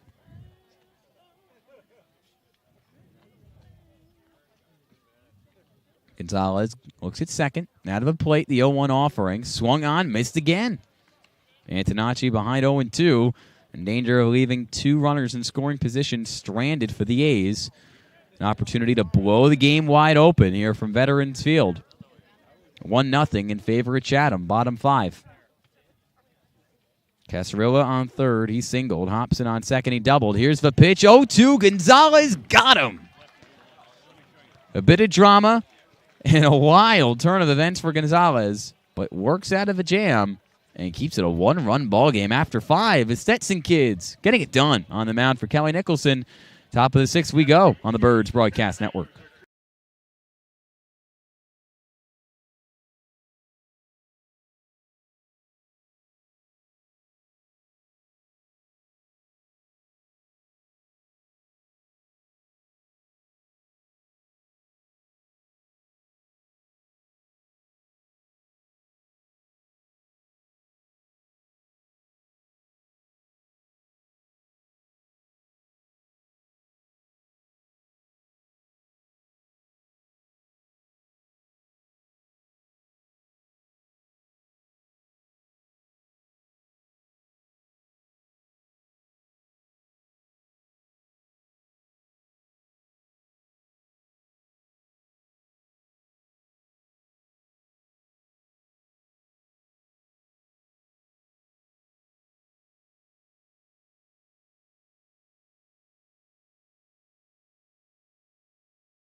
Top of the 6th from Veterans Field in Chatham alongside Dylan Pescatore. I'm Ian Nicholas. A 1-0 low-scoring pitcher's duel where defense and the guys on the mound have taken the headlines. And it's still Tugboat Wilkinson who toes the rubber for his second inning of work after 4 shutout frames from Brody Brecht to start the 6th. And here's Drew Farreau leading off the inning for the Firebirds. Now he will bat from the right side after batting from the left side against Brody Brecht. Only got 1 at bat as Brecht was mowing up and down the order with his flamethrower stuff. Strikeout in his first at bat in the second inning. Looks at his first pitch. Fastball in the low 90s from Tugboat Wilkinson. 0-1. Couple strikeouts in his first inning of work in the 5th. This is low this go-around on pitch number 2 to Farreau, and even at 1-1. Sometimes a little bit of control problems from Wilkinson, and patience is success when it comes to facing him. Another whiff from Farreau. Goes behind 1-2, trying to keep everything central. Guy who's got a lot of power. Trying to drive a pitch deep for the first time this year. Ball and 2 strikes. Unfortunately, another swing and miss for Farreau. And another strikeout for Wilkinson. That's 3 and 4 batters faced. 4 up, 4 down for him since he came down and started pitching for Chatham in the 5th inning. Overpowering with the fastball is Wilkinson. 8 strikeouts on the day for Orleans. Trying to turn it around here with the bottom of the order. Henry Hunter launches a broken bat. Infield hit to short. Barehanded throw across his body to first. Is in time. An unbelievable play from Sam Antonacci. It was close. Henry Hunter was right there. Breaking his bat in the process. Hunter heads back to the dugout, and there's out number 2. And Dylan, you thought he was safe. it was a very close play at first base. It could have gone either way, but Hunter really gave it his all as he was hustling toward first. But what a great play by Antonacci. Had to barehand it, sidearm it to first base, and a good stretch as well by Donahue. Back to the top of the order, Austin Overn shows bunt, pulls it back, doesn't matter. Strike thrown from Wilkinson. No balls and a strike. Base is empty, 2 out. 1-0 A's, top 6. Wilkinson kicks and deals the 0-1 pitch and gets a perfect call upstairs, 0-2. Trying to make it 6 up, 6 down in the last 2 frames for the future Arizona State Sun Devil. The 0-2 offering. Down the heart of a plate, strike 3. Wilkinson prancing his way to the dugout. He's feeling it, and he should feel it. 2 strong innings for him. 1, 2, 3 innings for Wilkinson. And Orleans still down 1-0 with just 1 hit on the game, trying to turn it around at the top of the 7th, but they have to keep it a 1-run game when Jonathan Gonzalez gets back on the rubber in the bottom of the frame. We'll be right back on the Birds Broadcast Network.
Welcome back to the Birds Broadcast Network. I'm Sammy Miller, and the Firebirds are still down 1-0 against the A's. But Stetson is being represented on the mound tonight with both Dylan Jacobs and Jonathan Gonzalez as hatters.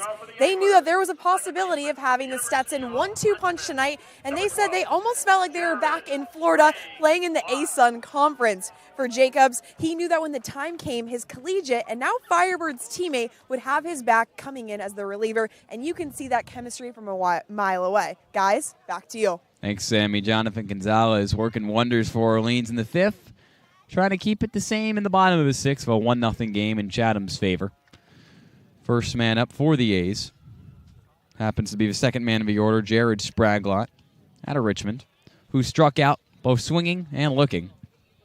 Ball and a strike here to lead off this inning. Gonzalez deals, high fly, right field, shallow right, dropping into the glove of Olmstead, who meets Fenwick Trimble and makes the play. They dap each other up, and man, has Olmstead been fantastic defensively. That could have easily been a base hit if it wasn't for the quick thinking of Olmstead. 1 away. You're right, Ian, and he was going backpedaling, which is never easy to do, but he did it very smoothly and silkily as Olmstead makes the play and calls off Trimble. Flashes the leather like he's been doing all night long. Brings up the third man of the order, Jansen Reeder. Fouls the first offering. Actually a ball, 1-0.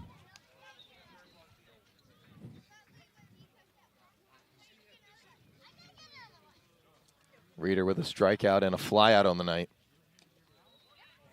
And now falls to a 1-1 count.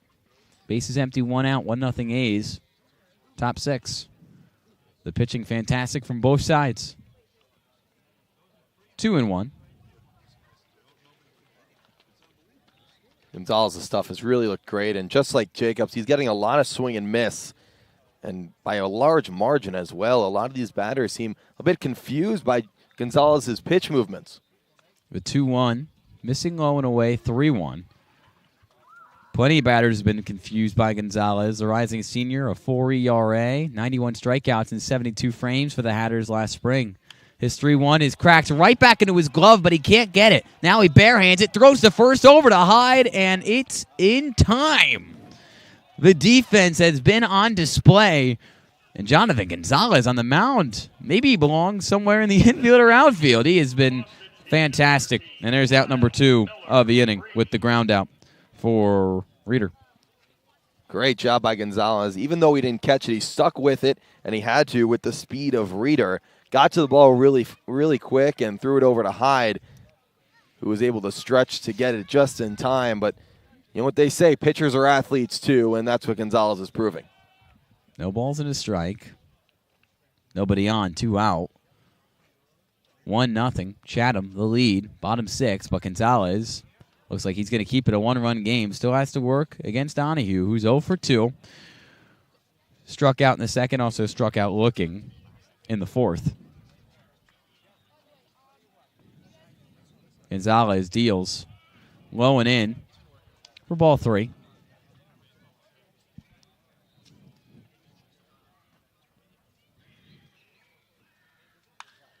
This one launched over the head of Drew Farrow at short, dribbles in the left for a base hit.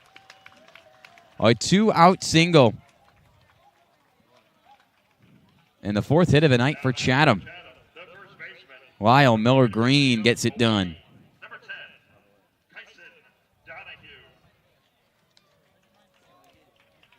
Great piece of hitting by Miller Green. He took a ball that snuck its way to the middle of the plate and just over the reach of Farrow. Chatham with a 2-out hit. Here's Donahue. Donahue, the lefty, to face the lefty Gonzalez. 1 on, 2 out. Here's the pitch. Down Broadway, strike 1.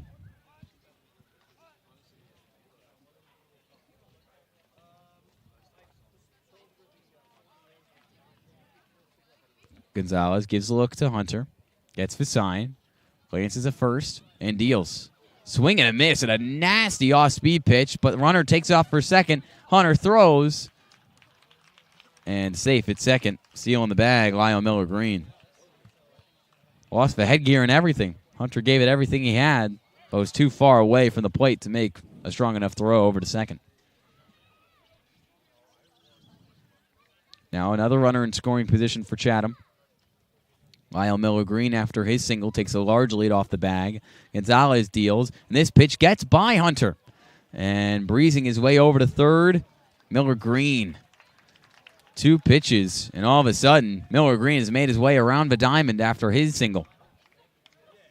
And Gonzalez has to work through more problems here in the bottom of the 6th, trying to keep it a one-run game. It's an interesting situation here. Donahue chased the pitch way out of the zone, but Gonzalez wants to throw it again, but also in a place where Hunter has the chance to block it. A ball and 2 strikes. Gonzalez deals. Swing and a miss. No problem. Lyle Miller Green doing some jogging. Good cardio, but not good enough from the plate to get a score across the board.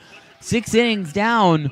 1 run to show for it. Tugboat Wilkinson back on the mound for Chatham in the top of his 7th. Orleans tries to crack back, and we'll be right back on the Birds Broadcast Network.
Top 7 from Veterans Field in Chatham. Dylan Pescatore, Ian Nicholas on the call on the Birds Broadcast Network.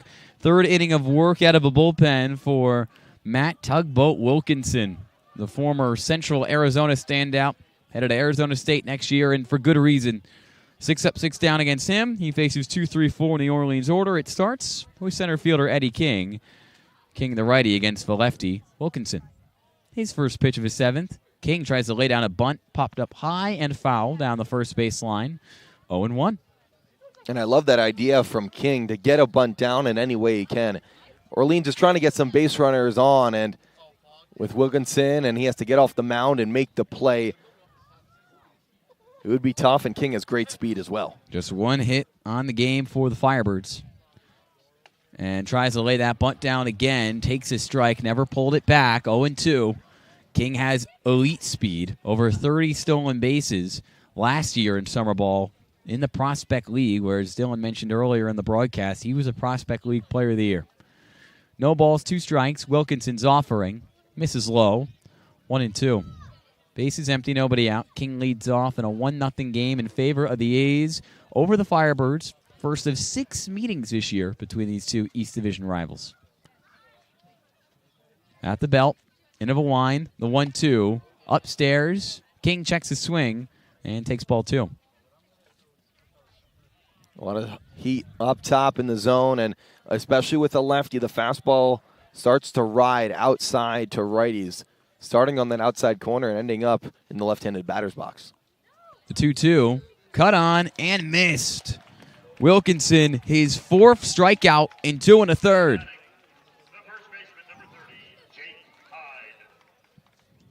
Actually make that strikeout number 5 for Wilkinson. Working so quickly and so dominantly that, heck, I can't even do math anymore. Trying to reverse course Jake Hyde. The lone hit today for Orleans, a single, back in the 4th inning. Bases empty, 1 out. The lefty popped up on the first pitch, high in the air. Wilkinson, and now the third baseman under it, and it's snagged by Casarillo. Good communication from Chatham in the infield. Casarillo, who has been unbelievable offensively, makes a play defensively there for the 2nd out. It seems like the Firebirds just need that one hit to get them going, and here's the man to do it. Fenwick Trimble had the first hit in yesterday's win, 6-4 against Bourne. We'll see if he can get things going. The matchup favors him. Trimble 0 for 2 today, though, with the strikeout and a ground out. He has been fantastic, though, and he has been really, in these 2 games, the thing in the cleanup spot, which has got things going for Orleans. Bases empty, 2 out. He swings, misses, goes behind 0-1. Wilkinson deals, and it's another strike, 0-2. That one of a looking variety. Wilkinson trying to finish off 3 scoreless innings out of a bullpen. The 0-2 pitch just gets a piece of it. Foul to the backstop. We'll do it again on the 0-2. When it gets to 2 strikes, these Firebirds hitters really are great at choking up at the bat, trying to get the ball in play, and with the speed of Trimble, he can get to first in a quick margin. Base is empty, 2 out. The 0-2 popped up. Right field out of play to the parking lot here in Chatham. The night gets colder. The sun has set. Read 63 on the Apple Watch. 0-2. Once more, Trimble got behind, but not out of a fight.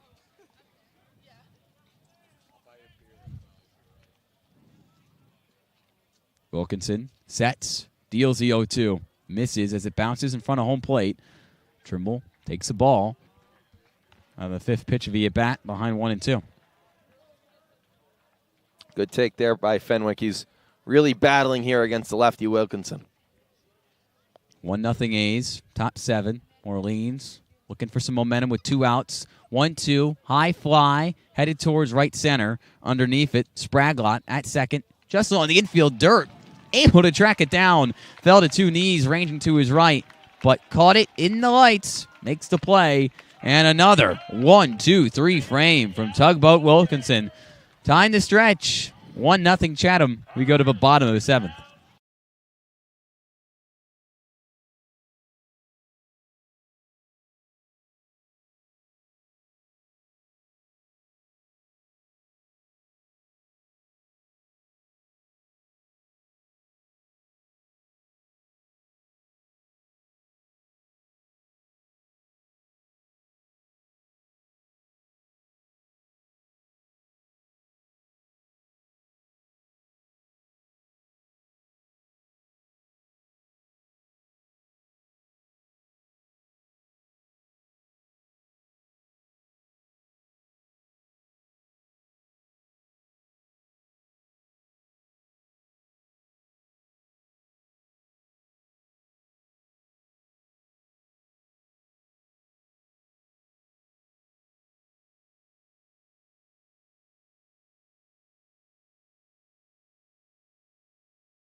Firebirds back on the defensive side.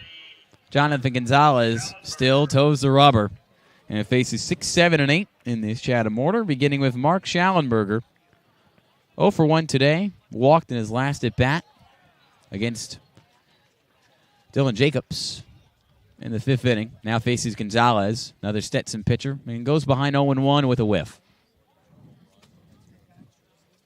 Gonzalez sets, deals the 0-1, misses low and away, bounces away from the glove of Hunter.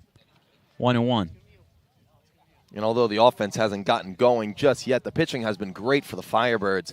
Just one slip up, and that's the difference in this game. Only one run. It's one swing of the bat. The Firebirds are right into this one. And that one slip up came in the bottom of the 3rd when Xavier Casarilla, the third baseman, who singled to lead off the inning, scored from 3rd on a wild pitch from Dylan Jacobs. A ball and 2 strikes. Gonzalez deals. Misses low. 2-2. Nobody in the bullpen for Kelly Nicholson. Gonzalez, who does start and come out of a pen for Stetson, can really do anything you need. The 2-2, cut on and missed. Gonzalez for strikeout. And going down swinging, Mark Schallenberger. Back-to-back Ks for Gonzalez. That's right. His off-speed is really working for him today. He's gotten some ugly swings from Chatham, and this time, not even a swing, just a called 3 for the umpire. Xavier Casarilla, who's got 2 of Chatham's 4 hits today, takes a ball that misses low of his own, 1-0. Base is empty, 1 out. 88-mile-an-hour fastball from Gonzalez follows it up with another one that misses low, 2-0. Casarilla absolutely dominant last year at Seminole State, hit over 380. Big reason why he's headed to Oklahoma State. Breaking ball, misses just high. 3 balls, no strikes to Casarilla. Trying to reach for the 3rd time today. Takes a strike on to 3-0. On deck for Chatham. The left fielder, Caden Kent. Gonzalez works quickly, but his 3-1 misses up and away for ball 4. A 5-pitch, 1-out walk, and Casarilla continues to be the bright spot offensively for either team today. He's reached all 3 times up. That's right, a walk this time, and then a single back in the 3rd and a single in the 5th. So a little bit of traffic here in the bottom of the 7th, but Gonzalez now faces the lefty, Ian Kent. An arm now getting warm in the bullpen. Appears to be number 36, Connor Eaton out of George Mason, who just joined the team yesterday. 1 on, 1 out. Gonzalez deals. Misses low and away to Kent. The lefty, 1-0, a lefty-on-lefty duel. Battle of the Southpaws here on a clear night from Veterans Field. 1-0 A's, bottom 7. Casarilla takes his lead off first after his walk. Gonzalez deals. High fly, left field, drifting foul. That's where it ends up. Ball and a strike. Gonzalez has been pounding the strike zone. He's getting good swings when it comes to pitching in terms of course, swings and misses, but also some sure swings from Chatham. If he can roll this double play here, it'd be huge for the Firebirds. Already turned a double play back in the 5th inning. Can he do it again? Swing and a miss at the high cheese, 1-2. 1 on, 1 out, 1 ball, 2 strikes. 1-0 A's over Birds, bottom 7. Caden Kent, the freshman by way of Texas A&M. Really good freshman season. Hit .270 for the Aggies. The 1-2, runner goes. Hunter loses it as he gears up to throw towards second, and stealing a bag and continuing to do it all is Xavier Casarilla, who moves in the scoring position. Count now 2-2 to Caden Kent. And then also breaks up the double play, if there were any thoughts of that for Orleans. Gonzalez has done terrific tonight when working with runners in scoring position. The pressure has not affected the Miami native. Gives a good look to Casarilla. Now fires in the 2-2.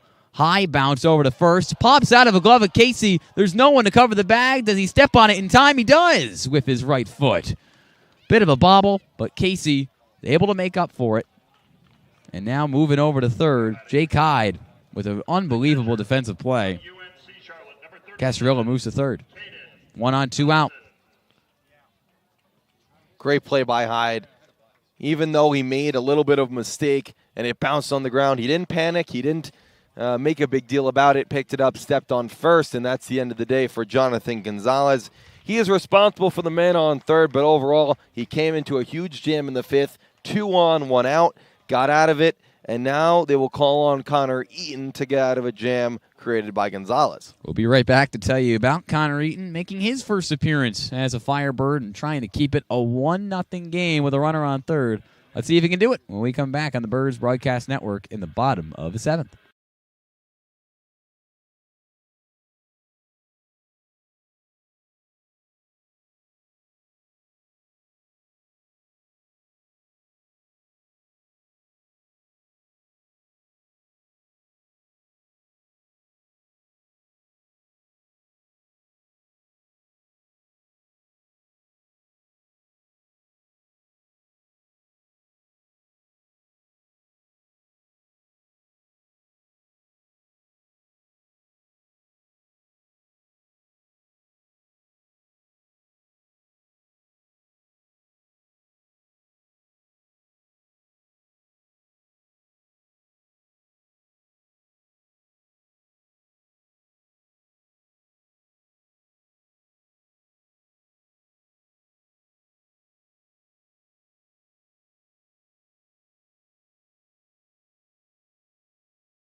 Still in the bottom of the 7th. 1 on, 2 out. And a new pitcher in the game making his Firebirds debut straight out of his appearance in the NCAA Regionals with George Mason, Connor Eaton, to face the bottom man of the order, Caden Hobson. A battle of two guys with names that start with K that could easily start with C, in my opinion at least. Lefty on lefty, Hobson the catcher against the lefty. And Eaton, runner off third, is Casarella. Eaton deals. His first pitch is a bird strike on the outside corner, 0-1. Oh, man, hitting 94 with that fastball. He comes out with the heat. There's a reason why he pitched for a team that made its first NCAA tournament in 9 years. The Patriots did just a few weeks ago. 0-1, similar location, but on the ground for a ball, 1-1.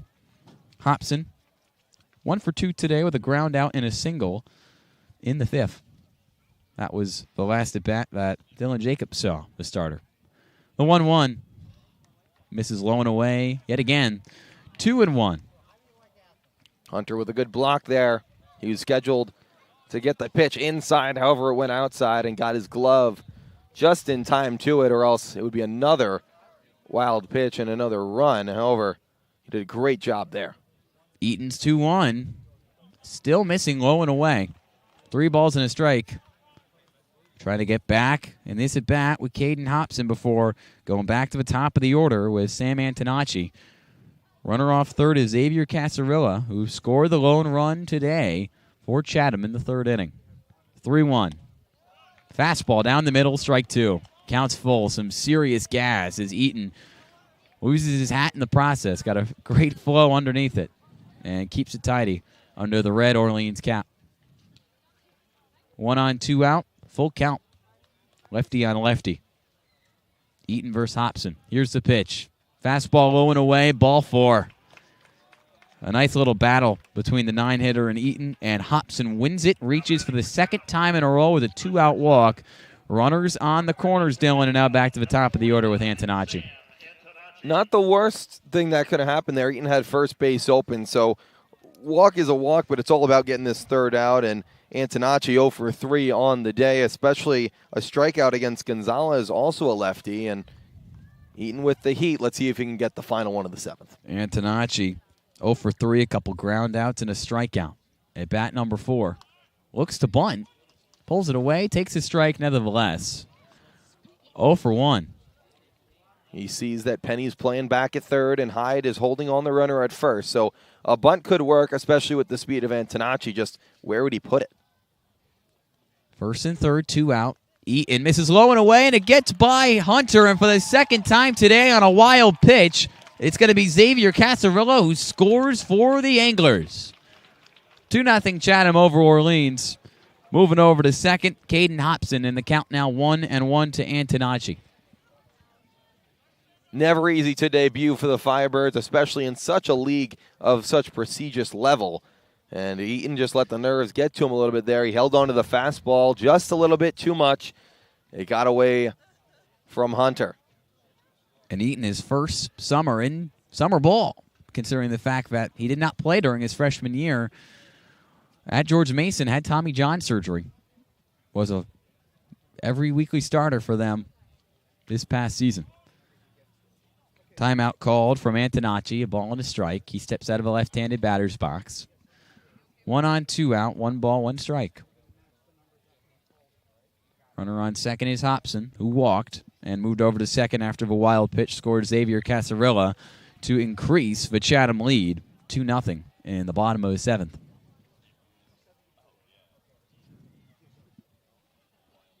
Eaton, the 1-1 pitch. Misses outside, just off a corner. 2-1. He's finding that outside corner. However, how can Eaton kind of adjust and get inside to lefties? That's what's been the question. Eaton's 2-1 offering. Gets the outside corner and gets the call this go around. 2-2. 1 on, 2 out, 2 balls, 2 strikes, and now 2-0 A's. Xavier Casarilla scoring on a wild pitch from Connor Eaton. 2-2 on the way home. Bounces past Hunter. It bounced in front of a dish and whacked the backstop. And taking another free bag is Caden Hobson, who is now moved to both second and third because of a wild pitch after he walked with 2 outs. Count full to Sam Antonacci. 1 on, 2 out, full count. 2-0 A's. Bottom 7. Here's the payoff. Swung on, missed. Bit of a shaky appearance right there from Connor Eaton, but he does get the strikeout and keep it to a 2-run game. Swing and a miss from Antonacci. His second K in a row. Tugboat Wilkinson took return for the mound, trying to get his 4th straight shutout frame out of a pen. How does Orleans respond? After another run comes across the board, you'll find out in the top of the 8th on the Birds Broadcast Network.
Top of the 8th from Veterans Field. Welcome back on the Birds Broadcast Network. Dylan Pescatore and Ian Nicholas on the call. 2-0 A's. Another wild pitch and another run scored for Xavier Casarilla. Heart of the order for Orleans. 5, 6, and 7. It starts with the left fielder, Jake Casey, against Tugboat Wilkinson. 3 scoreless innings out of the pen, but misses up and away on his first pitch to Casey, 1-0. And now it's time for Orleans to really buckle down. The tension's rising and to have good at-bats, find ways on base, and it's a bloop and a blast away from a tie game. I've never heard that expression, but it makes sense. And it's alliterative. A bloop and a blast. I haven't heard it. You're shaking your head at me. 2-1.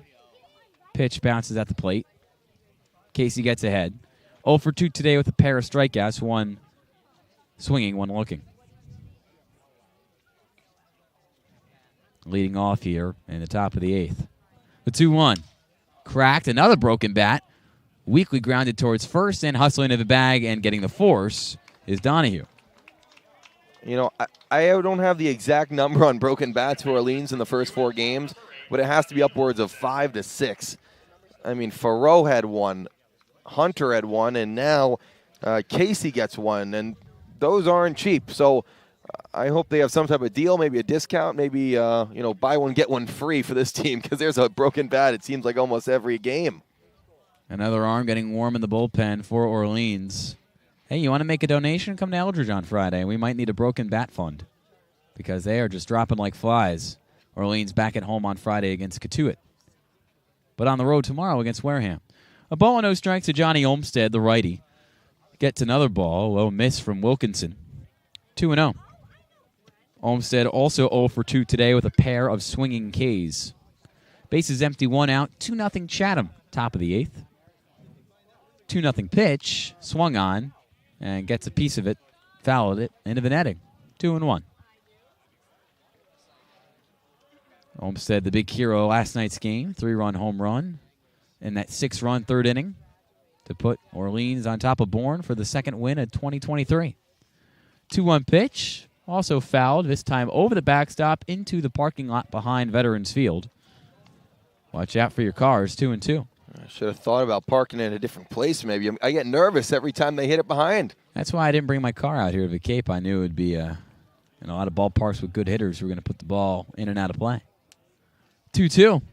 Cut on, fouled, and it dribbles just past home plate in a foul territory. We'll do it again. Bases empty, 1 out. 2-0 Chatham over Orleans, top of the 8th inning. The Birds just 1 hit all game, trying to turn their fortunes around with the USC man, Johnny Olmstead, who launches a 2-2 pitch high in the left center, and ranging to his right, securing it, is Jansen Reeder for the second out of the inning.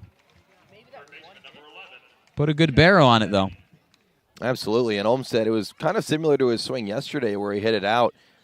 Everyone around here and some of the fans even thought that was going to go a little bit further, but just caught it off the end of the bat. And he's got plenty of power. Absolutely. 11 home runs over at USC this season, and he can put one out at any park. Lefty. With nobody on and 2 out, Jack Penny takes a strike looking to Tugboat Wilkinson. The pitching has been unbelievable. 2 starters going at it. That's what Tom Holliday does. Puts 2 starters in the game. One guy gets 1 through 4. The other gets 5 through 9. As it's now a ball and a strike to Penny. First, it was Brody Brecht, the Iowa Star, who dealt 4 shutout. And now Tugboat Wilkinson, transferring to Arizona State next spring, holding up his end of a bargain. 1-1 pitch. This is just low, 2-1. Bases empty, 2 out. 2 balls, 1 strike. 2-0 on the scoreboard over in left center field from Veterans Field. Wilkinson into the line with 2-1. Another miss underneath the zone. 3-1. Penny gets ahead. Trying to reach for his second time today. He walked in the 3rd. Grounded out to second in the 5th. It would be great if he can get on and then get the hard-hitting Farrow up. 3 balls and a strike.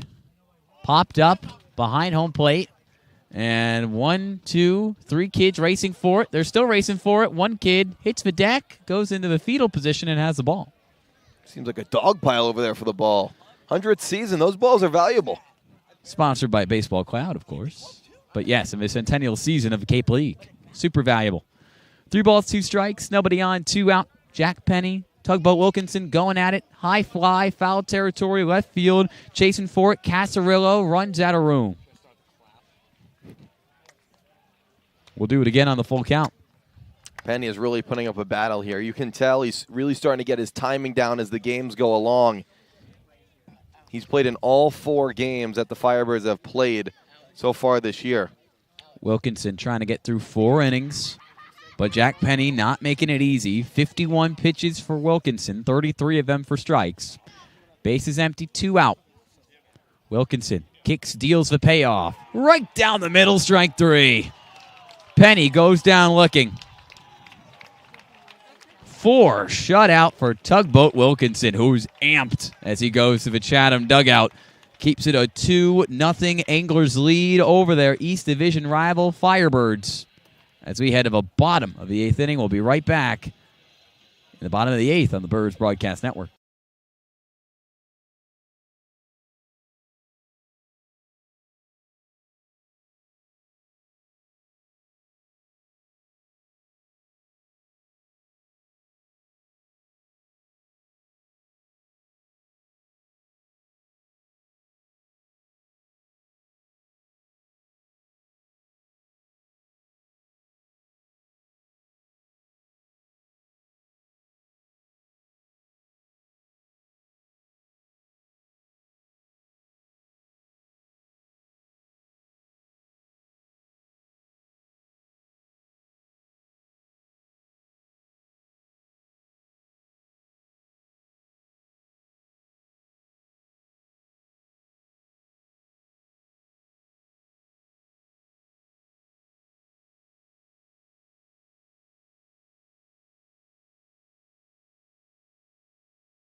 In a game that's gone by quickly, a low-scoring pitchers duel. Connor Eaton still on the mound for Orleans after surrendering a run last inning, albeit unearned on a wild pitch, which will go against Jonathan Gonzalez. He faces his second man in the order, Jared Spraglott Green, who fouls one off the side netting and right, and the count even, a ball and a strike to the 2-hitter. And 0 for 3 on the day with 2 strikeouts is Spraglott. On the 1-1, he takes a strike. 1-2 for number 12.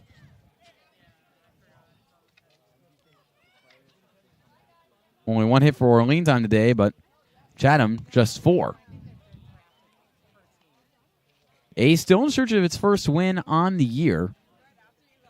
Season opener was canceled on Saturday due to rain against Katuitt. Tied with Brewster on Sunday and lost to Hyannis on the road yesterday.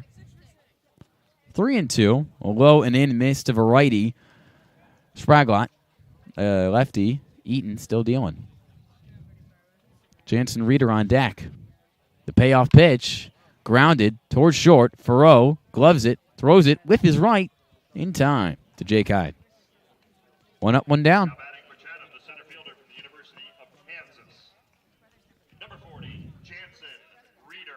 Great play by Farrow as he went to his left. It kind of bounced up near his waist and adjusted to it very well. Makes a strong throw over to first for the out. I'll bring up Reeder. 0 for 3 today. Ground out, fly out, strikeout. Bases empty, 1 out. 2-0 A's, bottom 8. Eaton trying to settle in. 0-1. Had some issues with his command last inning, but appears to have settled it down. A batter through here in the 8th. The 0-1 called for a strike. Reeder showed bunt, never pulled it away. 0-2. Lyle Miller Green on deck for Tom Holliday and company. Trying to return to the playoffs. I know it's early in the year, but a 5th-place finish in the East Division last year for the Chatham A's. Low miss, 2-2. Really like what Eaton's bringing, high velocity and keeping it at the bottom of the zone. A lot of strikeouts, a lot of ground balls, and it's really hard to get the ball in the air against him. Fouled off, and off the foot of Reeder. He fields it and walks it off.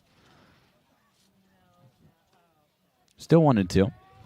Believe that is Sean Matson. Yes, 2-8 on the back of his jersey out of Harvard, getting warmed up in the bullpen if needed. Matson last pitched on Saturday against Hyannis. 2 strong, scoreless frames.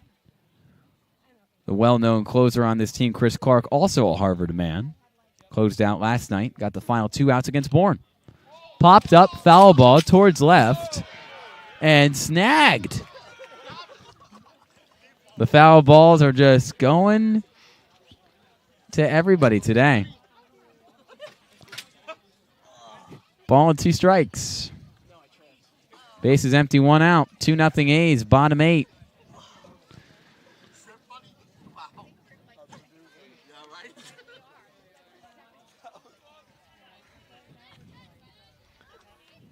A lot going for the foul balls here. It's a melee to try to get one of those. You could say that again. A ball and 2 strikes. Strike 3 looking. Really well located pitch up and away. Man, every pitch counts. Every ball so valuable. Every strike so valuable. They mean so much. And there's out number 2. Jansen Reeder goes down looking second K of the day.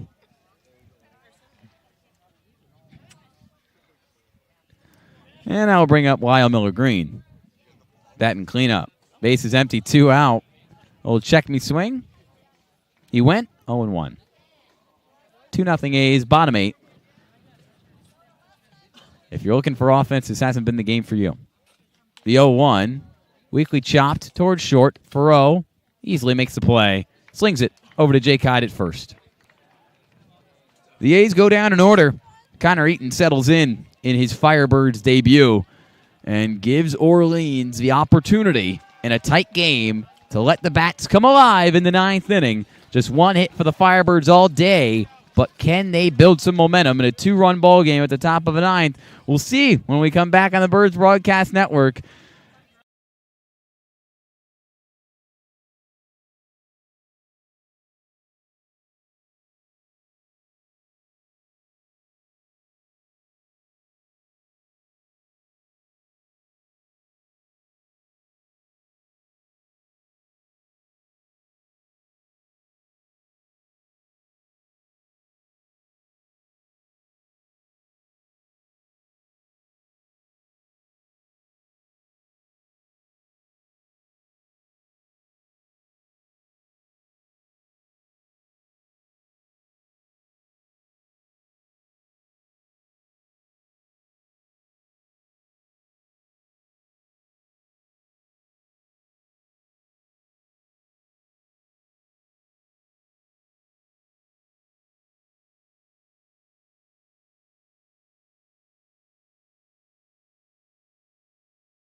Orleans 3 outs away from its 2nd loss on the year. Does the offense have something left in it in the top of the 9th? 1 hit all day. It starts with Drew Farrow, the shortstop, switch hitter, batting righty against the lefty, Tugboat Wilkinson, out for a 5th inning out of a bullpen. And he lands a strike with a swing and miss out of Farrow, 0-1. Farrow 0 for 2 on the day, a couple Ks, top of the 9th, 2-0 Anglers. Wilkinson misses low and in, 1-1. Let's see if Farrow can work a good at-bat here, find a way on base, and give his team a little chance for a long ball to tie this one up. The 1-1 offering. Swung on, missed. 1-2. The Chatham fans Really getting pumped up for somebody who should become a fan favorite here with a great nickname and a great performance on the mound in Tugboat. Ball and 2 strikes. On the way home, cut on, missed, high cheese. Farrow goes down. Strikes out for the 3rd time today. 2 outs away are the A's. But the base is empty and 1 out and a 2-0 lead for Chatham in the top of the 9th. And a pinch hitter now in the ball game. Cam Jones started at first last night. 2-way out of Georgia State, currently in the transfer portal, a righty bat to face the lefty Wilkinson. Pinch hitting for the bottom man of the order, Henry Hunter, the catcher. Wilkinson fires away. Misses on the inside, 1-0. Last night, Jones had a great game, especially back in that 3rd inning. An RBI single. It was a key hit. It got Orleans on the board and made it 3-1 at the time. Of course, it was 6-3 at the end of that inning. Another miss. No. Actually, a really good pitch low and in. Untouchable at the knees of Jones to even the count at 1-1. Base is empty, 1 out. Can Jones provide the spark, the second-year Firebird? 1-1. Same spot, same call. 1-2 on the inside corner. Base is empty, 1 out. 2-0 A's, top 9. Wilkinson at the belt, into the line. 1-2 pitch. Popped up, right center, high in the air. Coming in from second to make the play, and now coming in from first. Spraglott was there, but instead it was Donahue who lunged over to his right and backhanded it in the infield dirt for out number 2. Back to the top of the order. Orleans down to its final out and in danger of dropping back to 500. The A's an out away from their first win of the summer here from a lively Veterans Field. I think it was those $1 hot dogs in the 8th inning that really got the fans going. Oh, my gosh. I know you wanted one. Over takes the ball 1-0, but unfortunately they ran out on you. I was late to the party. Base is empty, 2 out. 2-0 A's, top 9. Both runs scored today by Chatham off wild pitches. The 1-0 pitch. Swing and a miss. Wilkinson has had his way out of a bullpen, and he evens the count 1-1 to Overn. 0 for 3. Went down looking his last time up. Lefty on lefty. The 1-1. Checked his swing. Goes over to third base. He did not go. 2 balls and a strike. Back ahead in the count. Overn trying to do anything he can to extend this game, to get on base and give the man on deck, Eddie King, a chance to hit. Just a 2-run game. 2-0 A's, top 9. 2-1 pitch. Outside corner, really well located, and that's strike 2. Orleans down to its final strike. The bleachers rattling from Veterans Field. The Chatham faithful can feel it. 1 strike away from the first victory of 2023, and Wilkinson delivers that strike and screeches as Chatham takes down its rival, Orleans, 2-0 in their first meeting in 2023.